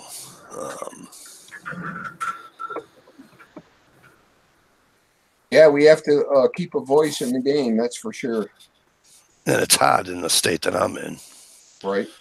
Well, if I was in any other state other than fucking Connecticut, Rhode Island, New York, Jersey, fucking California, I'd already have it. I'd already have my license to carry, for Christ's sakes. You know? It's what burns my ass. It's a fucking 2.5 miles that north, 2.5 miles up the street in front of me. I can walk in a fucking store and can I have one of those? Can I have one of those? Can I have one of those? Can I have one of those? Can I have one of those? Yeah. Good, you know? good luck paying for it. Yep. That'll be fucking $6,000, please. Here's $6,000 would be eating peanut butter and jelly like me. Here's $6,000, and then they make a phone call. I gotta call the FBI. Call the FBI. Thank you, sir. Have a good day. Goodbye.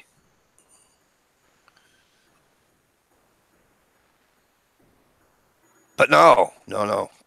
Here in Massachusetts, we're an unforgiving state. Right. Unless Hey, you're a speaking of politician. FBI, I got to go deal with the FBI tomorrow because you know why? I got my rifle back. And you held this information until now? Nobody brought it up. Who had it? The gun store guy. I told you he had it. I told you he had it. Did he get arrested? I don't know the details yet, but I know he turned over all of his inventory to another licensed FFL. And the sheriff said he thought something big was going on. That's all the details I got. So that's why you have to go to that's why you have to go to. Did you call Eric? Yeah, I let him know. Either a complete traumatic attack or something really fishy going on. Yeah, it sounds like you need a new FFL. I have a feeling he got busted bigger than shit. Why would he turn his whole inventory over?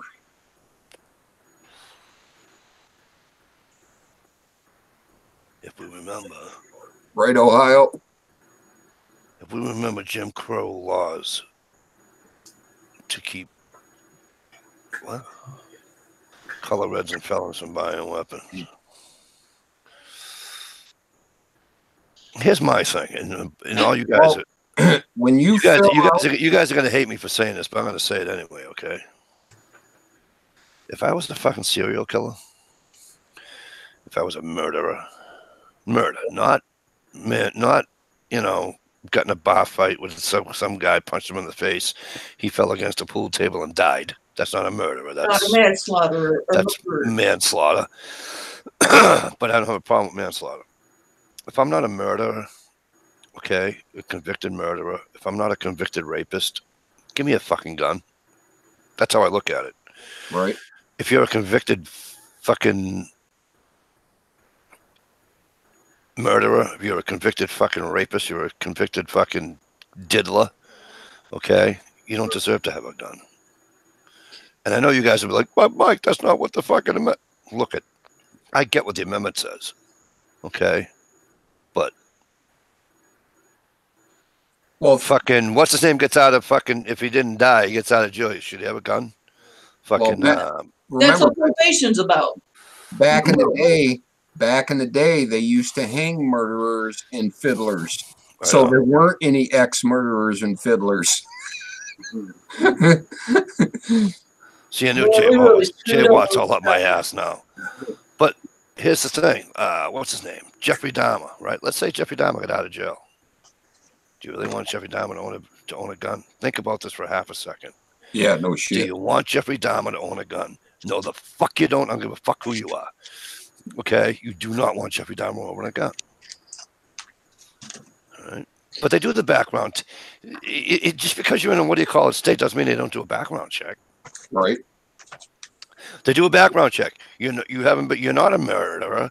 You're not a fucking rapist. You're not a, give the man his gun. And that's how the fuck it should be. You know what I mean?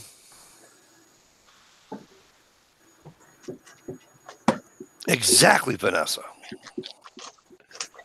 No, rapists should not have guns. A lot of those guys are too pussy to fucking touch a gun anyways. Yeah, no shit.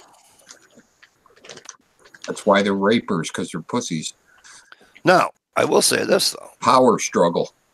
There was a felon. There's a YouTube video out on it, so you can look this up. I forget his name. There's a felon out in Arizona who saved a sheriff or a state trooper, one or the other. Yeah, on the side of the highway. Yeah. I don't know if it's a sheriff or a state trooper, one or the other. Saved a law enforcement person's life by shooting the assailant in the back like twice or something. He didn't serve a day in jail, nor should he have. So it all depends what the felony is. You know what I mean? It's just, I know our rights are being infringed, but don't get mad at me, HRM, but do you agree with me? With what I said? Do you want Jeffrey Dahmer to own a gun if he could ever get out of jail? I know he's dead. I'm aware of that, but I'm just saying.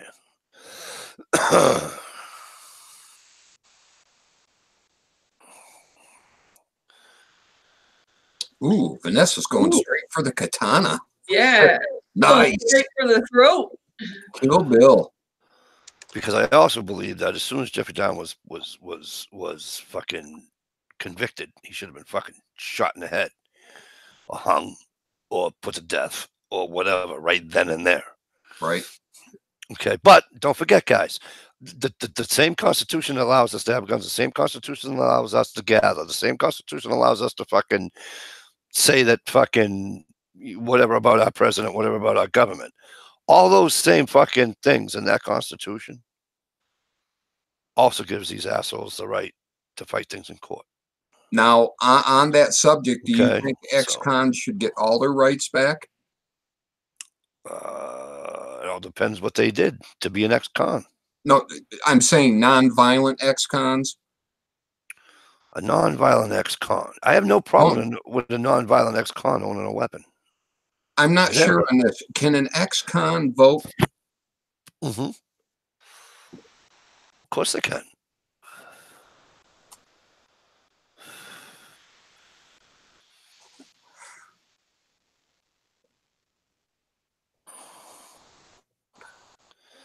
And by the way, I haven't met a state yet that, other than Arizona, Arizona's the only state that will allow you, and I don't want to hear the constitutional state, blah, blah, blah, blah, blah. Because the first words out of New Hampshire's mouth when I asked them if I moved there, if I can own a gun because of the charge I have on my fucking record, they said, "Are you a felon?" And I said, "No." They said, "You're all set." So even New Hampshire doesn't give certain felons guns. So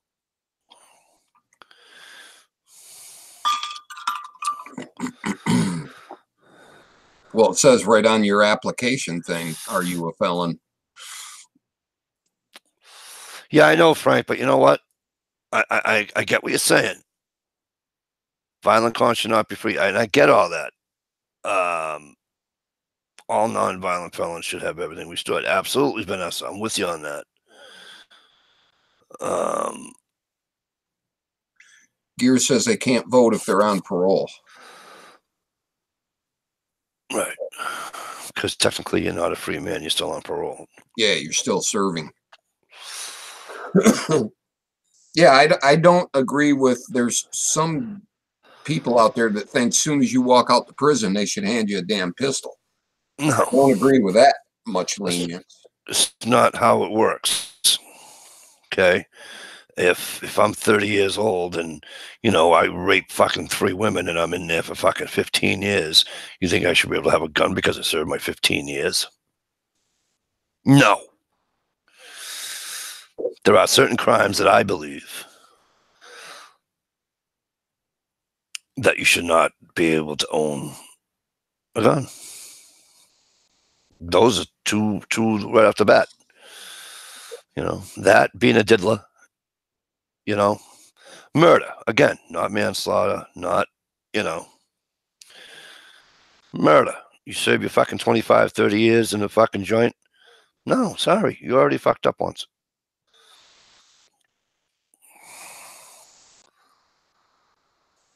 Wow. What? Am I wrong?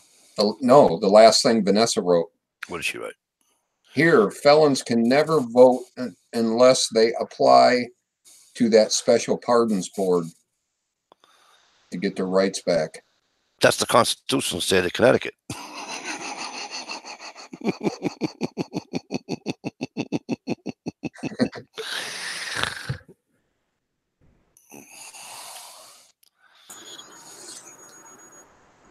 I know you guys are mad at me to say, Mike, but that's not how it works. But that's just how Mikey works. All right. So white far, collars, I haven't white seen collar any crimes don't arguments. bother me. White collar crimes don't bother me. You embezzle fucking $80 million. I don't give a fuck how many guns you own. Shit like that doesn't bother me. Well, look who popped in. You cheat your fucking taxes and all that shit. That shit don't bother me. You know, that's, you know.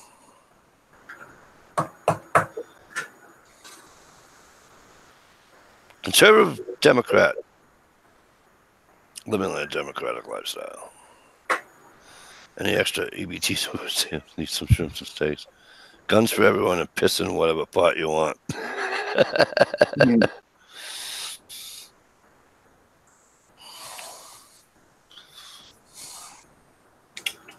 And besides, all the bad guys have guns anyways now anyway. Yeah, no shit. Every fucking gang member's got one, right? Every fucking, I mean, think about it. Yeah, when they call for gun confiscation, do you think the Crips and the Bloods are going to be in that line? Oh, yeah. That's a fucking joke. I know you're the first state to write a constitution first found. I'm aware of that. That's why it says, you know, Constitution state on your license plates. I was just being a sarcastic jackass, Vanessa. That's why I'm a sarcastic jackass. You know, I've said it 8 million times. You know, all our freedom started in the city of Boston, and that's where it fucking ended too. So, you know.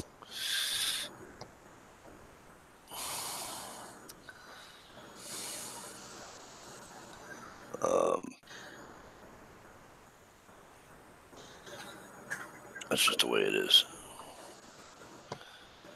Good night, V-Borg. Good to see you, my friend. Night, V-Borg. See you, buddy.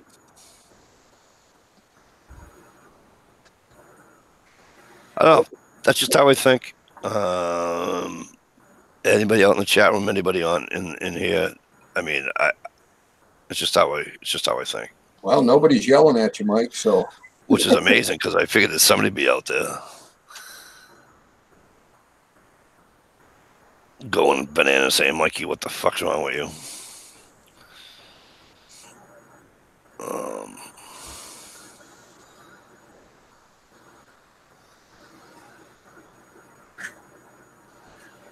Lord have mercy. Why? I don't know. It's just something to say when you yawn real hard.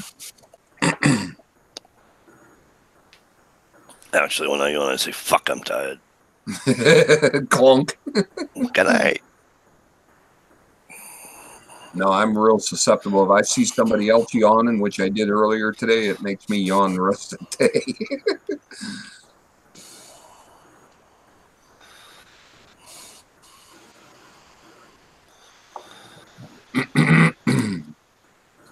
Did anybody ever figure out what's going to happen with that G Plus thing, Mike? Come like what is it, Monday? I don't know. As far as contacts, I think will we still be good? Like I guess Messenger and all that stuff will be good for contacts or whatever, but the YouTube stream live, we'll still get notifications probably, right? Yeah. It's just they've already taken Google Hangouts. You don't even have that anymore.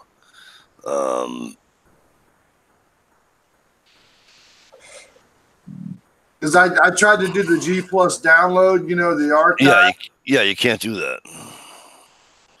Right? It wouldn't let you do it? Well, it would. I think last time I checked, it was going to let me do it, but it was like calling for 60 gigs or something, But my only concern was the contacts, not so much G Plus, because right. No, you'll still have your YouTube contacts. It's just because I think G Plus came into it. Remember when we were? Well, like you said, 2008 for yourself. I think I'm 2010 or 2011 or something, or no, 2006 for YouTube for myself. But G Plus, they bought YouTube, I guess. The Google thing. But we'll be able to still stay in contact throughout our network of YouTube users, right? Yes. Yeah, they just made it harder to share chats. Okay. Pain in the butt. You have to either be one that has the community option on your channel or share it on other social medias like Facebook, Twitter, blah, blah, blah. But not everyone wants to do that. Right. Okay. Because I haven't dug into it. I just wanted to check with my network of friends that have got here right here tonight on the live panel and everything. Because I haven't dug too deep. So as long as you guys say it's a thumbs up, then I know we can stay in contact. That's cool. Yeah, no, that'll be all right. Yes, yeah. It's a separate app. I have it. It's the green one. Yes. Well, that'll probably be going bye-bye too. So.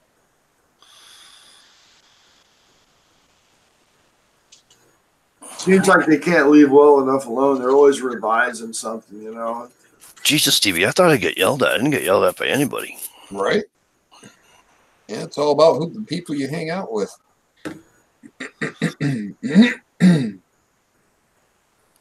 We talk them enough conservative living, you might even get some SpaghettiOs. That's pretty rare at the food pantry.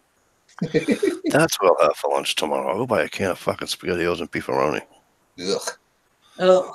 I used to love SpaghettiOs when I was a kid. I used to feed them to my daughter, and I tasted some. It's like, oh my God, I never liked those. Beefaroni. I like the raviolis. Eat them fucking cold right out of the can. That's what my sister does. Right out of the can. When I lived with my dad, right, I moved out of my mother's house. I was, 19 or something. And I moved in with my father before I went with the roommate I had. Anyway, he was home one night, and I'm eating the fucking wrappers out of the can. He goes, well, what are you doing? I go, Dad, this is bachelorhood. He goes, okay, but we have bowls. Dad, what? Listen to me. You see this can? He says, yeah. You see this plastic fork? He said, yeah. When I'm done, guess what I get to do? Right in the trash barrel. No washing, no drying, no putting away. He's like, what is wrong with you?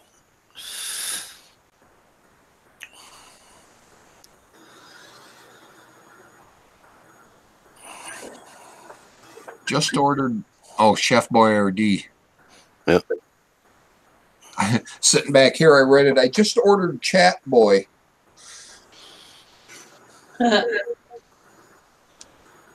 Some kind of new love doll or something that just sits and talks with you. Thank you, Red Rooster. Oh, you're mine, Steve.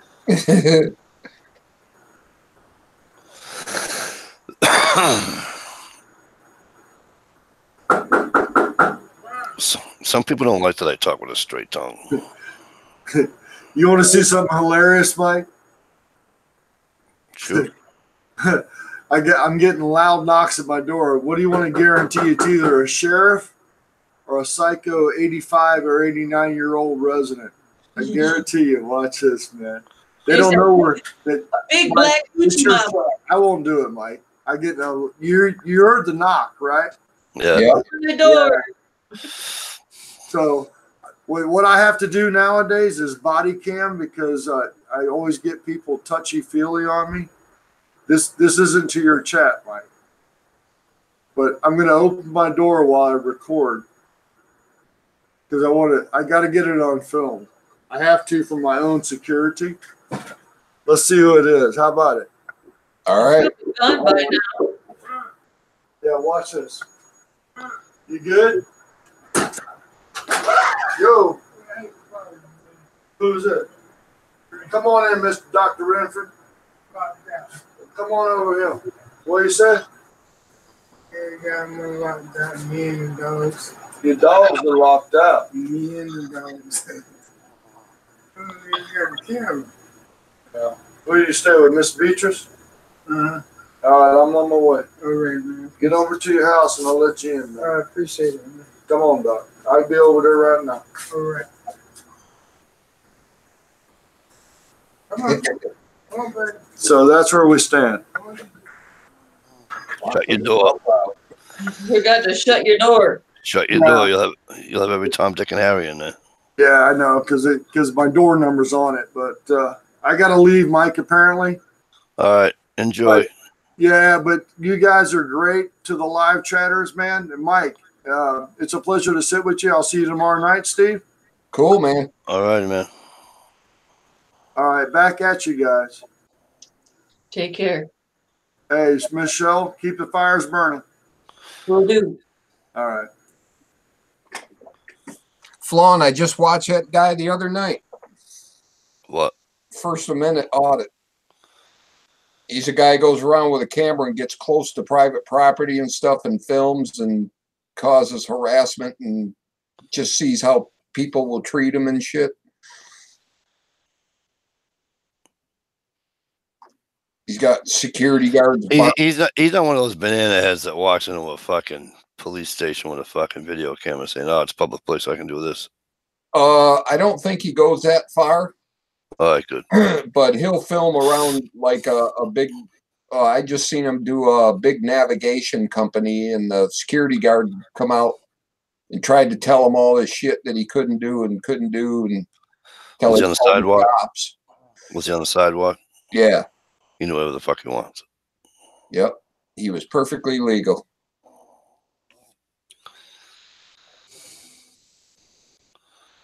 Yeah, that's what people don't. People don't understand things. Well, you make some people a security guard and they think they're judge, jury, and executioner, goes right to their head. Flan, you're just realizing that?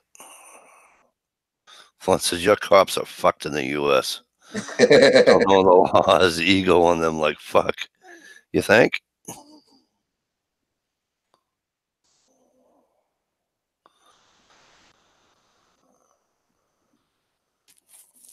Every cop's got a good side and a bad side. And most of the stuff I've seen on First Amendment, they're just ignorant to what their laws are. They don't know their own law. Yeah. Wolverine says, easy now. Well, see, here's the thing is that is that 9/11 changed everything. You know, so now if you're out taking a video of a skyscraper, right? They think you're gonna fucking bomb it. Right. So now the security in that building is gonna come on. What are you doing? Well, I like buildings. I'm not an architect, or maybe I want to be an architect. I'm just taking a video of your building. Well, you can't leave. Well, actually, I can, asshole. I'm on the fucking public property. And so it causes problems. My problem is that people are too sensitive nowadays, anyways, on a whole scope of things, and from that kind of stuff to racism to everything. They're all fucking way too sensitive. Not everybody's gonna be gonna blow up a building. And just like not everybody's a fucking racist that tells a fucking off-color joke, no pun intended. It's just we're just too fucking sensitive because of the things that happen. Which doesn't mean we should have to lose our rights just because of those things happen. You know what I'm saying? Just because 9/11 happened, I should still be able to take a photo of a fucking building. I should still be able to take a photo of an airplane. I should still be able to take a photo of any fucking thing I want if I'm on public property without being harassed. You know what I'm saying?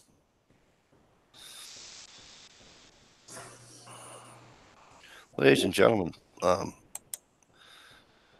donning us with his presence tonight is one. Wish I was Mr. Tolly, big dog of the leather kind. Oh, fuck you, Mike. You son I of a don't know bitch. why, but I wanted to say bird dog. I miss Bird Dog. Bird Dog, if y'all listen, we miss you. I know I do. Hey, I got something cool to show y'all. She pops into me once in a while. Present. Already, I'm not Steve. You're quick with the trigger. Oh, sweet. Yeah. See that? Holy shit, that's awesome. In there. Look at the back. Wow. That will be available. That will be available at hornetfixer.com. Cool. And you can put in for that. And Steve, Eat a bag of dick. I got this for you, brother. Nice, man. And yay, I got my rifle back for put it on. So this will go in the mail. You gotta you have to unpresent me, and B, you have to send me your address again. Well, I was just wanted to make sure that you had two things to show. Wanted to make sure you weren't No, I made that field notes journal because I think everybody should go and support Justin's final mission, inactiveheroes.org. And I personally can't donate a whole bunch of money, but I can donate a product that they can raffle off and make some money off of it. Yep. So, hey, where is Bird Dog? Bird Dog she's not on chats anymore, really.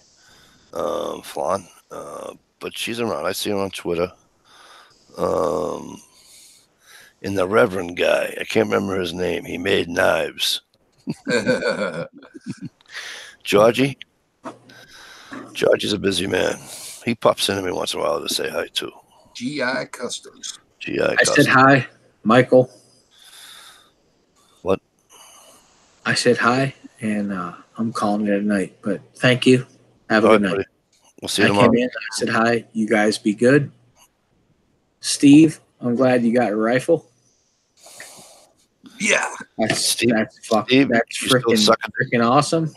And Mike, no. Yeah. Good night. You see that? Night, man.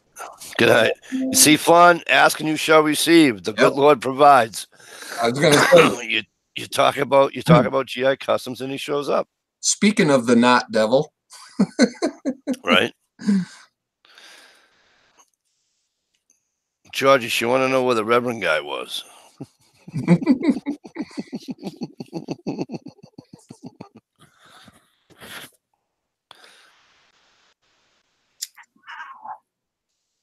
get out of here. I'm allergic to you.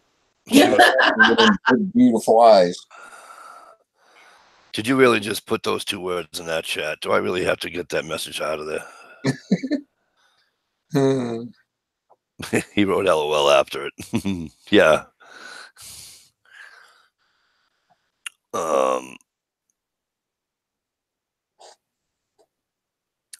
Yeah, Bird Dog's on Twitter, you guys. Well, that's a bummer because I don't tweet. Every once in a while, she'll pop in on YouTube and she'll listen in. She tells me she listens in. And she pops in on my videos sometimes and leaves a comment. Sweet. Yeah, she's cool.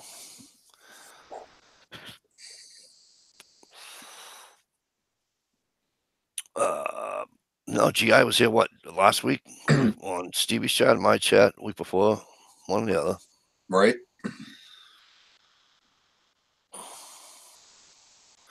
It's Stump who hasn't been around in a while.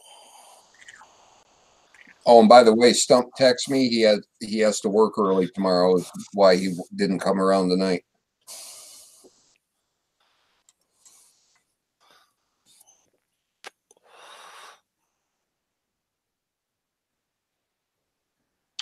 I hate getting smoke in my eye. You sure you're just not getting nostalgic? No, I was kind of winking at Shalisa, but she wasn't paying attention. She gives me the finger. Jesus. Just don't point at him.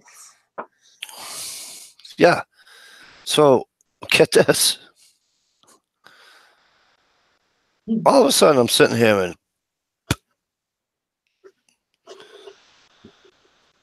I'm like, what the fuck just happened?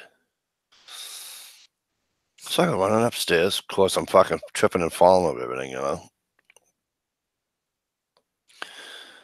And I'm like, what the fuck? So I go out the front door to see if it's just me or the whole place. The whole place, the place beside us and everything else, everybody was out. Wow.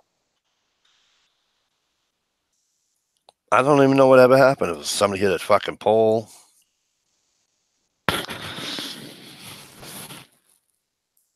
That's all you work is 60 hours a week? That's fucking nothing.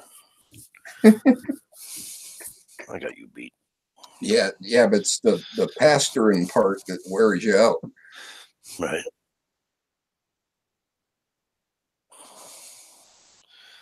No, I'm down to about 64 hours a week now, 63 hours a week. I couldn't do the 75, 72, 73 hours a week anymore. That's too much. That's without working Saturdays or Sundays either.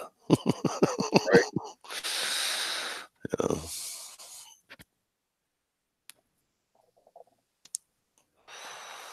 Yeah, you can only do that for so long. You just get totally burned out. I ain't getting any younger. Oh, yeah, that. I didn't want to bring that up. Oh, well, I'm not as old as you, but, you know. Fuck, Dirty ain't as old as you. Hey, I know Dirt. He's a good guy. Steve used to beat up Moses for his fucking lunch money. Yeah, fat chance. Not when he had that magic staff he could whack on the ground and flatten shit out. Good night, Frankie. Night, Frank. Frankie say, relax. Don't do it. Right? Well, you always got to get them damn songs stuck in my head. Steve's bad enough. When you want to do it. Oh. Relax. Crap. Don't do it. When you want to come. There's a Dun, flashback. dun, dun.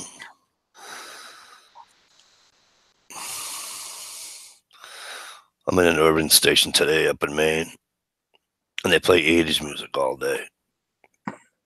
I'm in there fucking singing away. They had a Prince song on or something. I'm fucking singing away.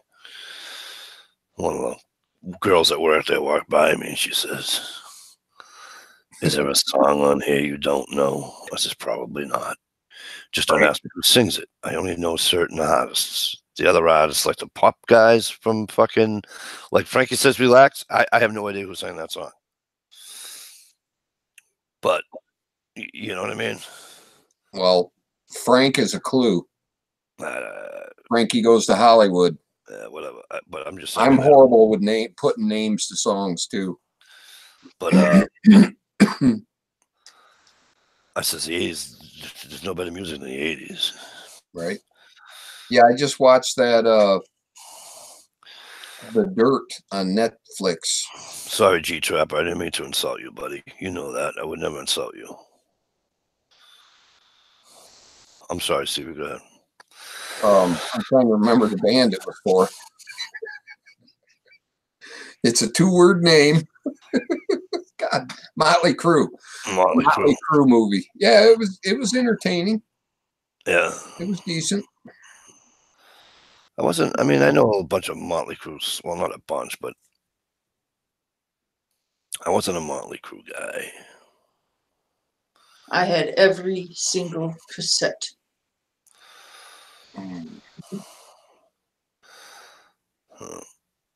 Cassettes, wow. Fuck, I had 8-tracks. Yeah. I had 8 tracks too. Stevie had fucking reel to reel.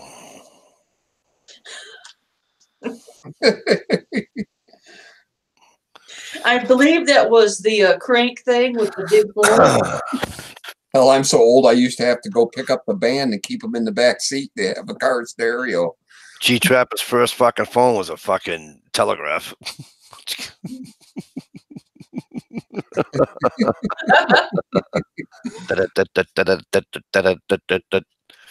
Send me a telegram, please. New England Fish, holy shit, how you doing, my brother? Culture Club 8-tracks. Ha ha, right on. Do you really want to hurt me? Oh my God. Do you really want to make me cry? See that? The man already left. Here I am singing. Oh my gosh.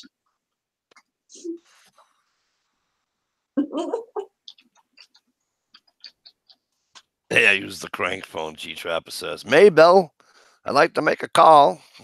Right. To the next town over. Doing well. Please don't sign. Don't sign what? Where you been, New England Fish? How you been? It's always great to see you.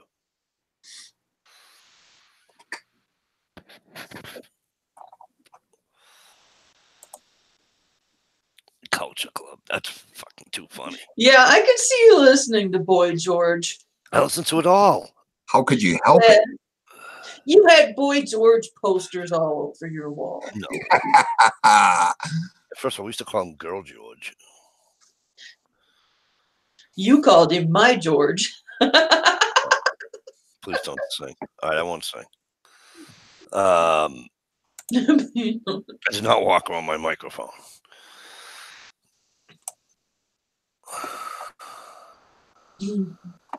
Oh, right on. Go for it, Gear Garden. I play records. What the fuck? No, but the 80s, all that music, it just, I don't know.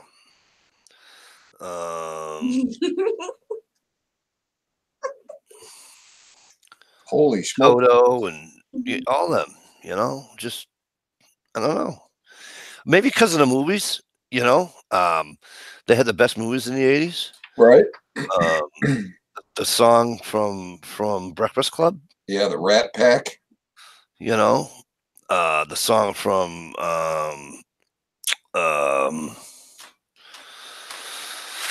what was the other Rat Pack movie they did? Demi Moore and Rob Lowe. Oh, where they were fresh out of school and yeah, then Rob Lowe and Demi Moore hooked up, and then they weren't at the bar with their friends anymore. And yeah, St. Elmo's Fire. Yep, bingo. Another cool song, right? Saying almost fire. It's just, you know what I mean? Hey, I like my fucking hair bands. Don't you worry. I'm an Aerosmith, fucking Zeppelin, fucking all them guys. Don't you worry. AC/DC, That's Def always Leppard. always Don't worry. The Eagles, fucking Leonard Skinner.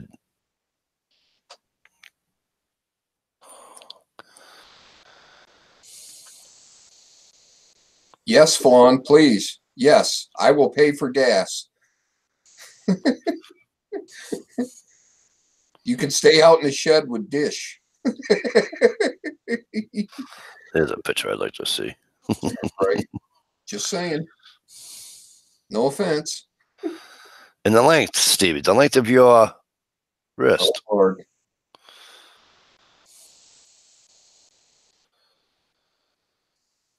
All this time I thought Flan was gay. Imagine. I told her a long time ago with a voice like her, she could be making millions. Right. She don't even have to tell him she's gay. Just fake it. She could stay at home and just make the phone calls and She could sit on the couch all night long and just talk to guys all night long for like fucking $10 a minute. Yep. You know what I mean? All she'd have to do, hello? You hear the ching ching. Oh, it's just an automatic fucking I'm done. Thank you. See, I'd rob her of the money. $10 bill just rolling in. I wouldn't make the 10 minutes. You have a collect call from Stalker Steve. Again. Hang on, guys.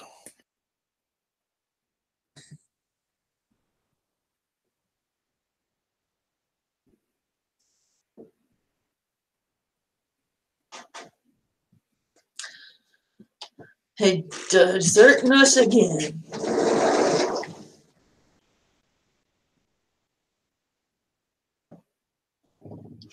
Wow, you have a payphone too in your laundromat? Yes. That's epic.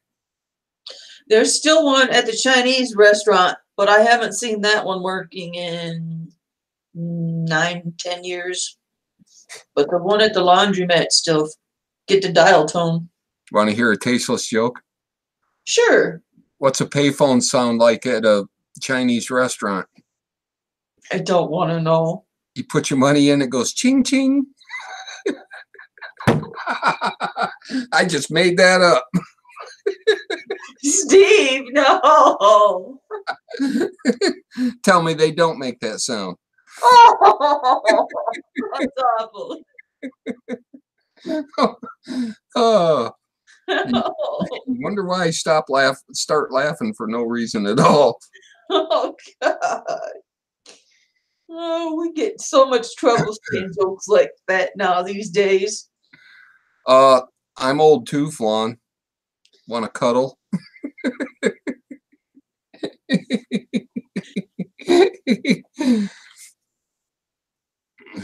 Ooh, 38 Special. Great band.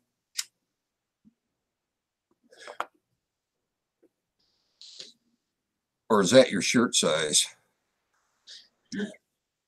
I better shut up. I'm going to get in big ass trouble. Sorry, I'm kind of getting in a better mood now, knowing what I get to go pick up tomorrow. Yeah. What? I was gonna joke and text you back and say they should have the post office bring it to you, but then I thought they're the ones that lost it. Never mind. Yeah, right.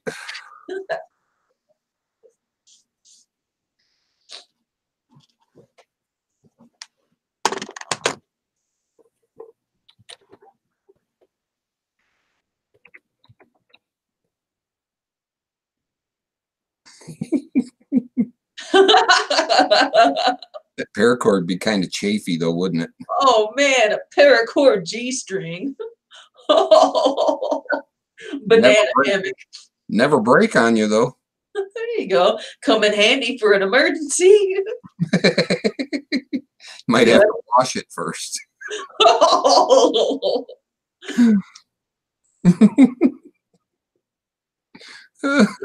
come up with a loincloth, though.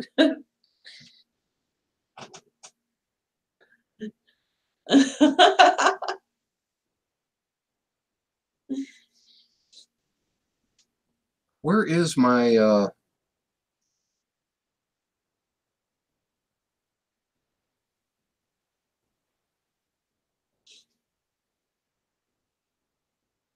I was trying to remember where my paracord gun strap was I made. I'd like to get a couple more of those. They're so comfortable. They don't dig into your shoulder. A lot softer than new leather. Yeah.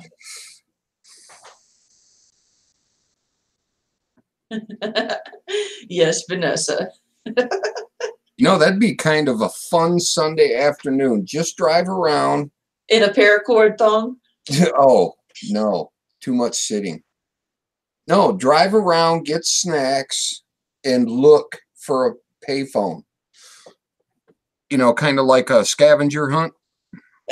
And my son and I, we went to breakfast at a really old corner cafe. I mean, it was like going back in time. I mean, it's really hard to find those old breakfast places, where you get a good breakfast for $4. Still got the old original floor, and I mean, just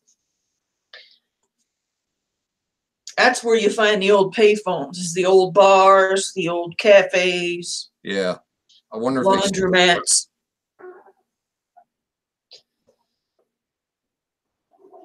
Go to a really small town out in the middle of nowhere with one gas station. They'd likely have a payphone still running, but they are pretty hard to find now. Maybe the closest I've come to buy me, I've seen the box was still on the pole with no phone in it. Yeah.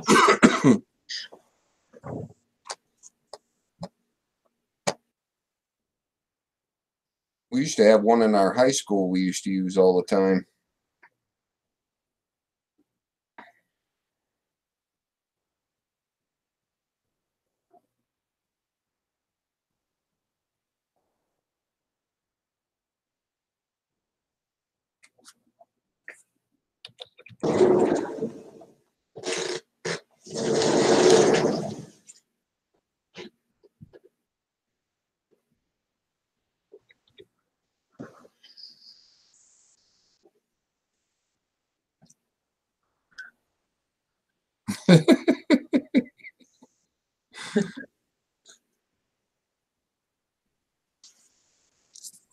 Stop, you're messing with Mike.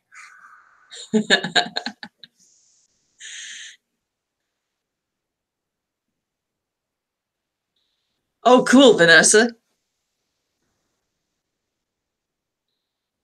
Here I am talking, and I got my fucking mic shut off.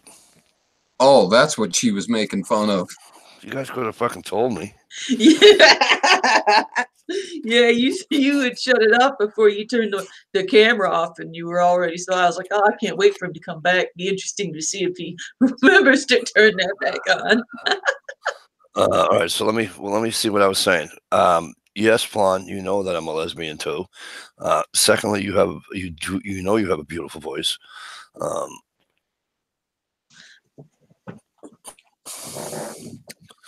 What else did I say? Oh, I said I was sorry, and I'm trying to figure out why the fuck someone would be knocking on my door this late hour at night. But it was fucking drunkie next door. Wouldn't let her fucking drunk granddaughter in again. Oh, Lord. Oh, gotta love neighbors. My 14-year-old comes downstairs and says, Daddy, somebody's knocking. I'm like, oh. She's out there, but Graham. I go, do you realize it's fucking after midnight and you're banging on the door, waking people up? If you don't have a key, that means you don't live here. Get the fuck out of here. And kudos to your daughter for not just going and opening the door. Yeah, no, they know better. I would go out of my fucking skull if they did that. Right. I fucking almost threw my kid down the set. My son, I almost threw him down a set of stairs one night because I was going out But I ordered them pizza. And I says to my son, I says, you have to stay up here. So when the pizza guy comes, I don't want her answering the fucking door. Do you understand? Yep. Well, the 12-year-old's the rat of the family. So she texts me. And she says, Daddy, your sub's here. I put it in the fridge for you. I says, okay, thank you. And she says, and guess what? I go, what? She says, Jonathan wasn't upstairs when the pizza man came. And I fucking called his cell phone. And I'm like, I got a question for you. He's like, what? I go, where were you when the fucking pizza guy showed up? In my room. Where did I tell you to be? In the living room. And why weren't you? And I came home. I fucking woke him up out of a dead sleep. I almost fucking threw him down the side of the stairs. Yeah.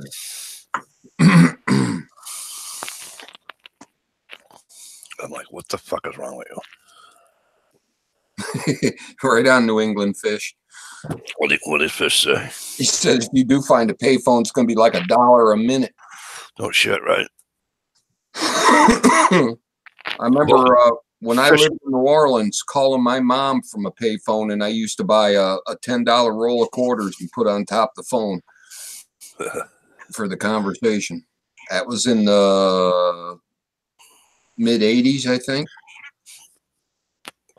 Well, you just call collection reverse the charges. Yeah, not with my mom. She'd say, Steve, who? That's the same thing she does when you call from jail, too. Who? I used to wonder how phone cards were going to stay in business, and now I guess today people still buy phone cards for their cell phones. Yep, prepay. New England, you'll like this. Hey, Fish, you like this one. We're the one for you, New England. New England telephone. See if he remembers that jingle. Not me, never heard it. I wonder why.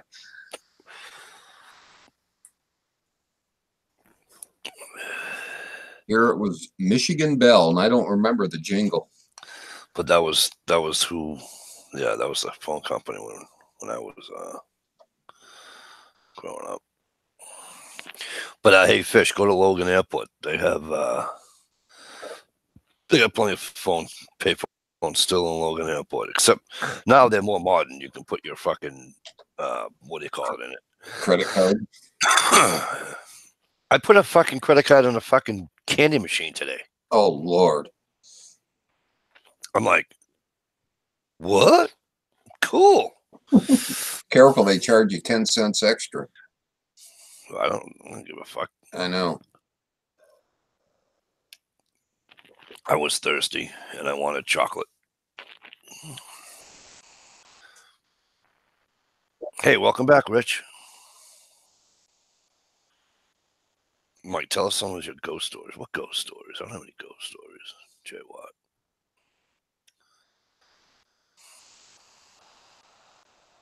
Ghost stories.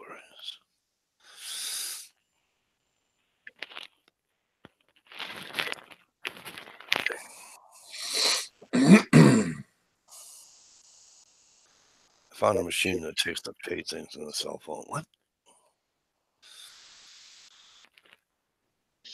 I just found a bunch of old Michigan Bell commercials and the song and everything. Reach out, and touch someone. We had that one too.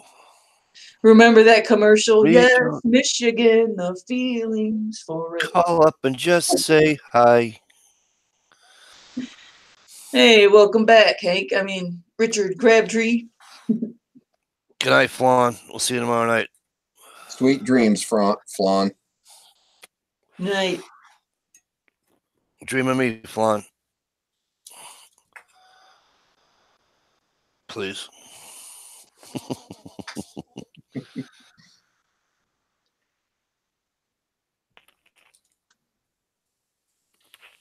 Yeah, we usually hang out and chat till about 12:30 every Friday night.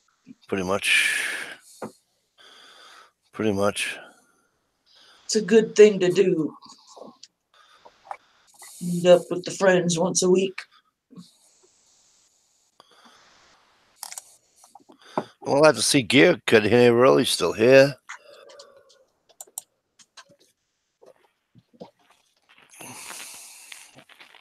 Gear should come back on here. Has Gear ever been on a panel? Oh my God, yeah. Mhm. Yep. Because of his computer issues, Gear? Well, then he was working. Yeah, work hours. Work hours. You know that fucking dirty letter, the dirty full letter work is on the fucking way to everything. You know. You know, I really miss working, but I don't miss that. I like my Grind. financial security. I don't miss that worrying if I'm going to have my job Right. or if I'm going to have enough hours. Yeah. Or waiting 2 weeks till your next damn check. Now, I like that. Makes you budget your money more. Yeah, I like that because I'd actually end up with more money. I kind of hate it, but Less likely to blow it on a bag of chips or something, you know. I would believe that says if I work for you.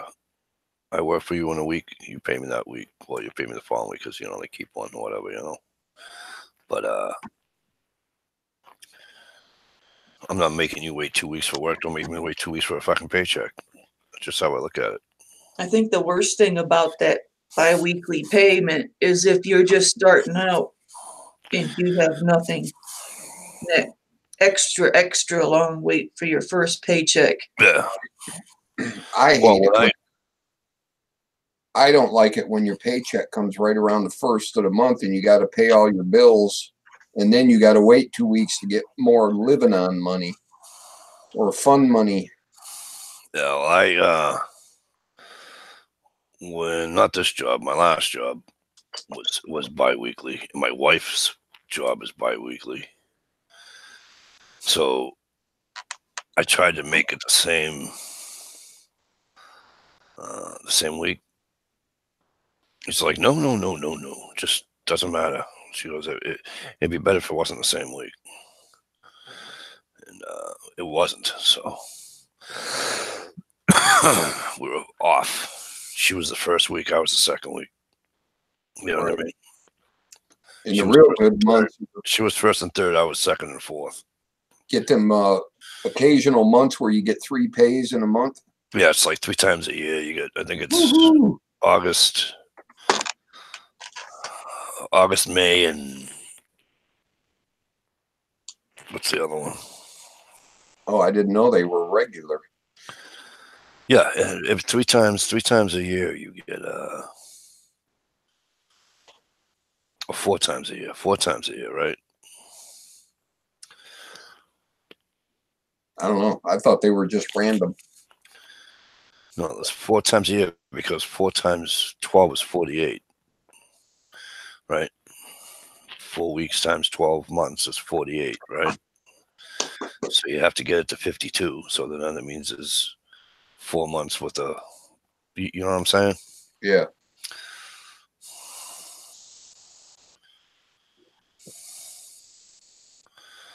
But yeah, I mean, I got a friend of mine that he used to work for a company in Cambridge, Mass, and he got paid once a fucking month. Oof. I'm like, what? He goes, here's the suck part. Not only do I get paid once a month, he said, is it twice a year, Fish?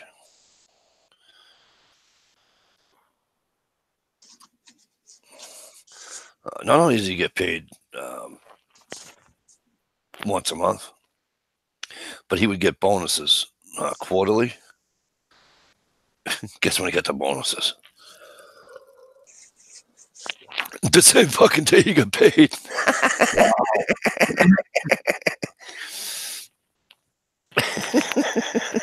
You would think they would just say, here, you know, we'll give it to you on the first of the month or something.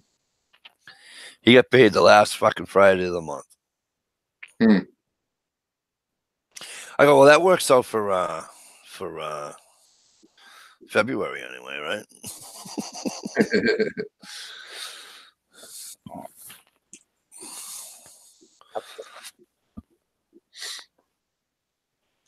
All right, fish. Twice a year, it says. I thought it was 4, but I'm wrong. I thought it was totally random, just a weird catch-up thing. No, you go through your calendar and you count them. You count the Fridays. Or the Thursdays. Doesn't really matter.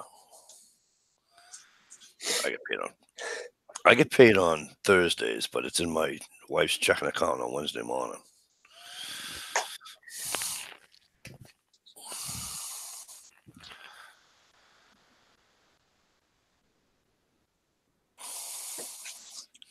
I'm like, I wish my FedEx check was like that.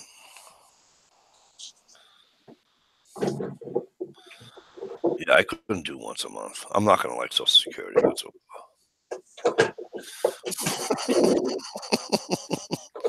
I am not going to like Social Security. Yeah, especially when it's only half of what you're making now.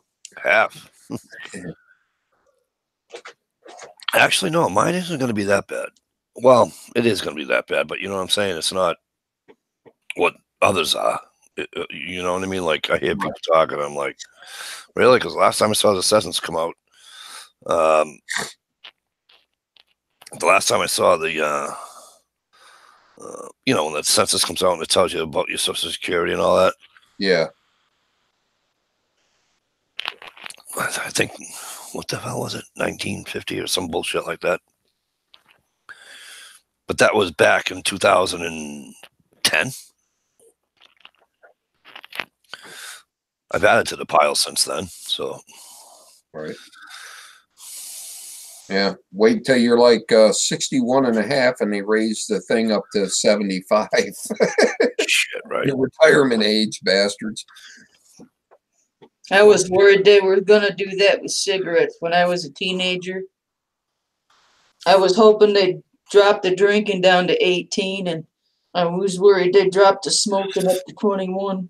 Oh, you're young, huh? That's right, too. She forgets when the drinking age was 18, huh? Yeah, I remember it because they took it away from me. I could drink and then I couldn't. Yeah, I hear you, Fish. No, hey, Fish, you know why they do that, right? You know why people pay you bi-weekly? It costs money to do all that accounting. It's just, you got to do accounting week to week anyways. It has to go in. But, you know what it is? The people that print the checks, the checking companies that they send, that you know, payroll companies, like ADP, right? Right. They charge you more if it's weekly than they do if it's bi-weekly. Yep. My company, when they switched to bi-weekly pay, they tried to cram it down our throats that we were saving on taxes. That's why we're doing it for you. That's horse shit. I know. It's like, you're so fucking stupid. Oh, you know what FedEx is doing to us now? They never did it to us before, but they're doing it now. And again, because they have ADP, right? So our bonuses that we get, instead of it being a separate check, yeah, right in. Yeah, cool. I hate that. And then you get fucked on your taxes. Yep. You know, that's when you get fucked in your taxes. And what kills me, my company, the department that handled payroll was one girl, and she was never behind. Really? Our checks were always on there. Yeah. And like our medical, we had medical reimbursement to a certain amount. Mm-hmm. All we had to do is get the receipts, make a copy of them, sign them, take them to her, and she would cut you a separate check for your medical bennies. Any kind of bonuses was a separate check. It was awesome because our yearly bonus was a separate check because I used to hide it from the wife. When I worked at the heating company, it was like that. And all our bonus checks, and we had bonuses once a month. Like if you weren't out for a month, you know, like from July 1st to July 30th, you'd get $50 on the first payday of August. You'd get $100. You get $100 check. And the best thing about that was, though, too, Steve, they took the time to figure out your tax status, right? Yeah. You would get $100. You wouldn't get $100 and then your taxes taken out of it. You got $100. Nice. You know what I'm saying? And they used to work with people. I'm not picking on you, but they used to work for people like you that were divorced and they were paying fucking out their ass. You know what they used to do for theirs? They'd handwrite it. Oh, nice. They'd handwrite them. You know, make life easy. I should go back to that job in a fucking New York second. About the only job I'd go back at, because I pretty much quit every other fucking job I had. And once I quit a job, I'm quitting for a goddamn reason. Right. And usually it's because I'm not happy. So why would I go back to some, you know what I mean? Yeah.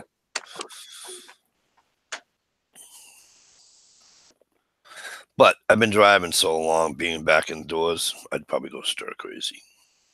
Right. You know.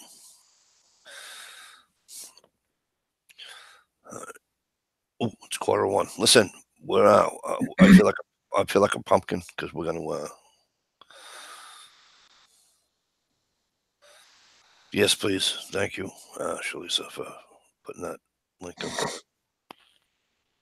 All right, listen, you guys. We're gonna get out of here because it's like 1:45 Eastern Standard Time. Thanks a bazillion, as always, for coming in. New England Fish, it was awesome to see you, man. It really is.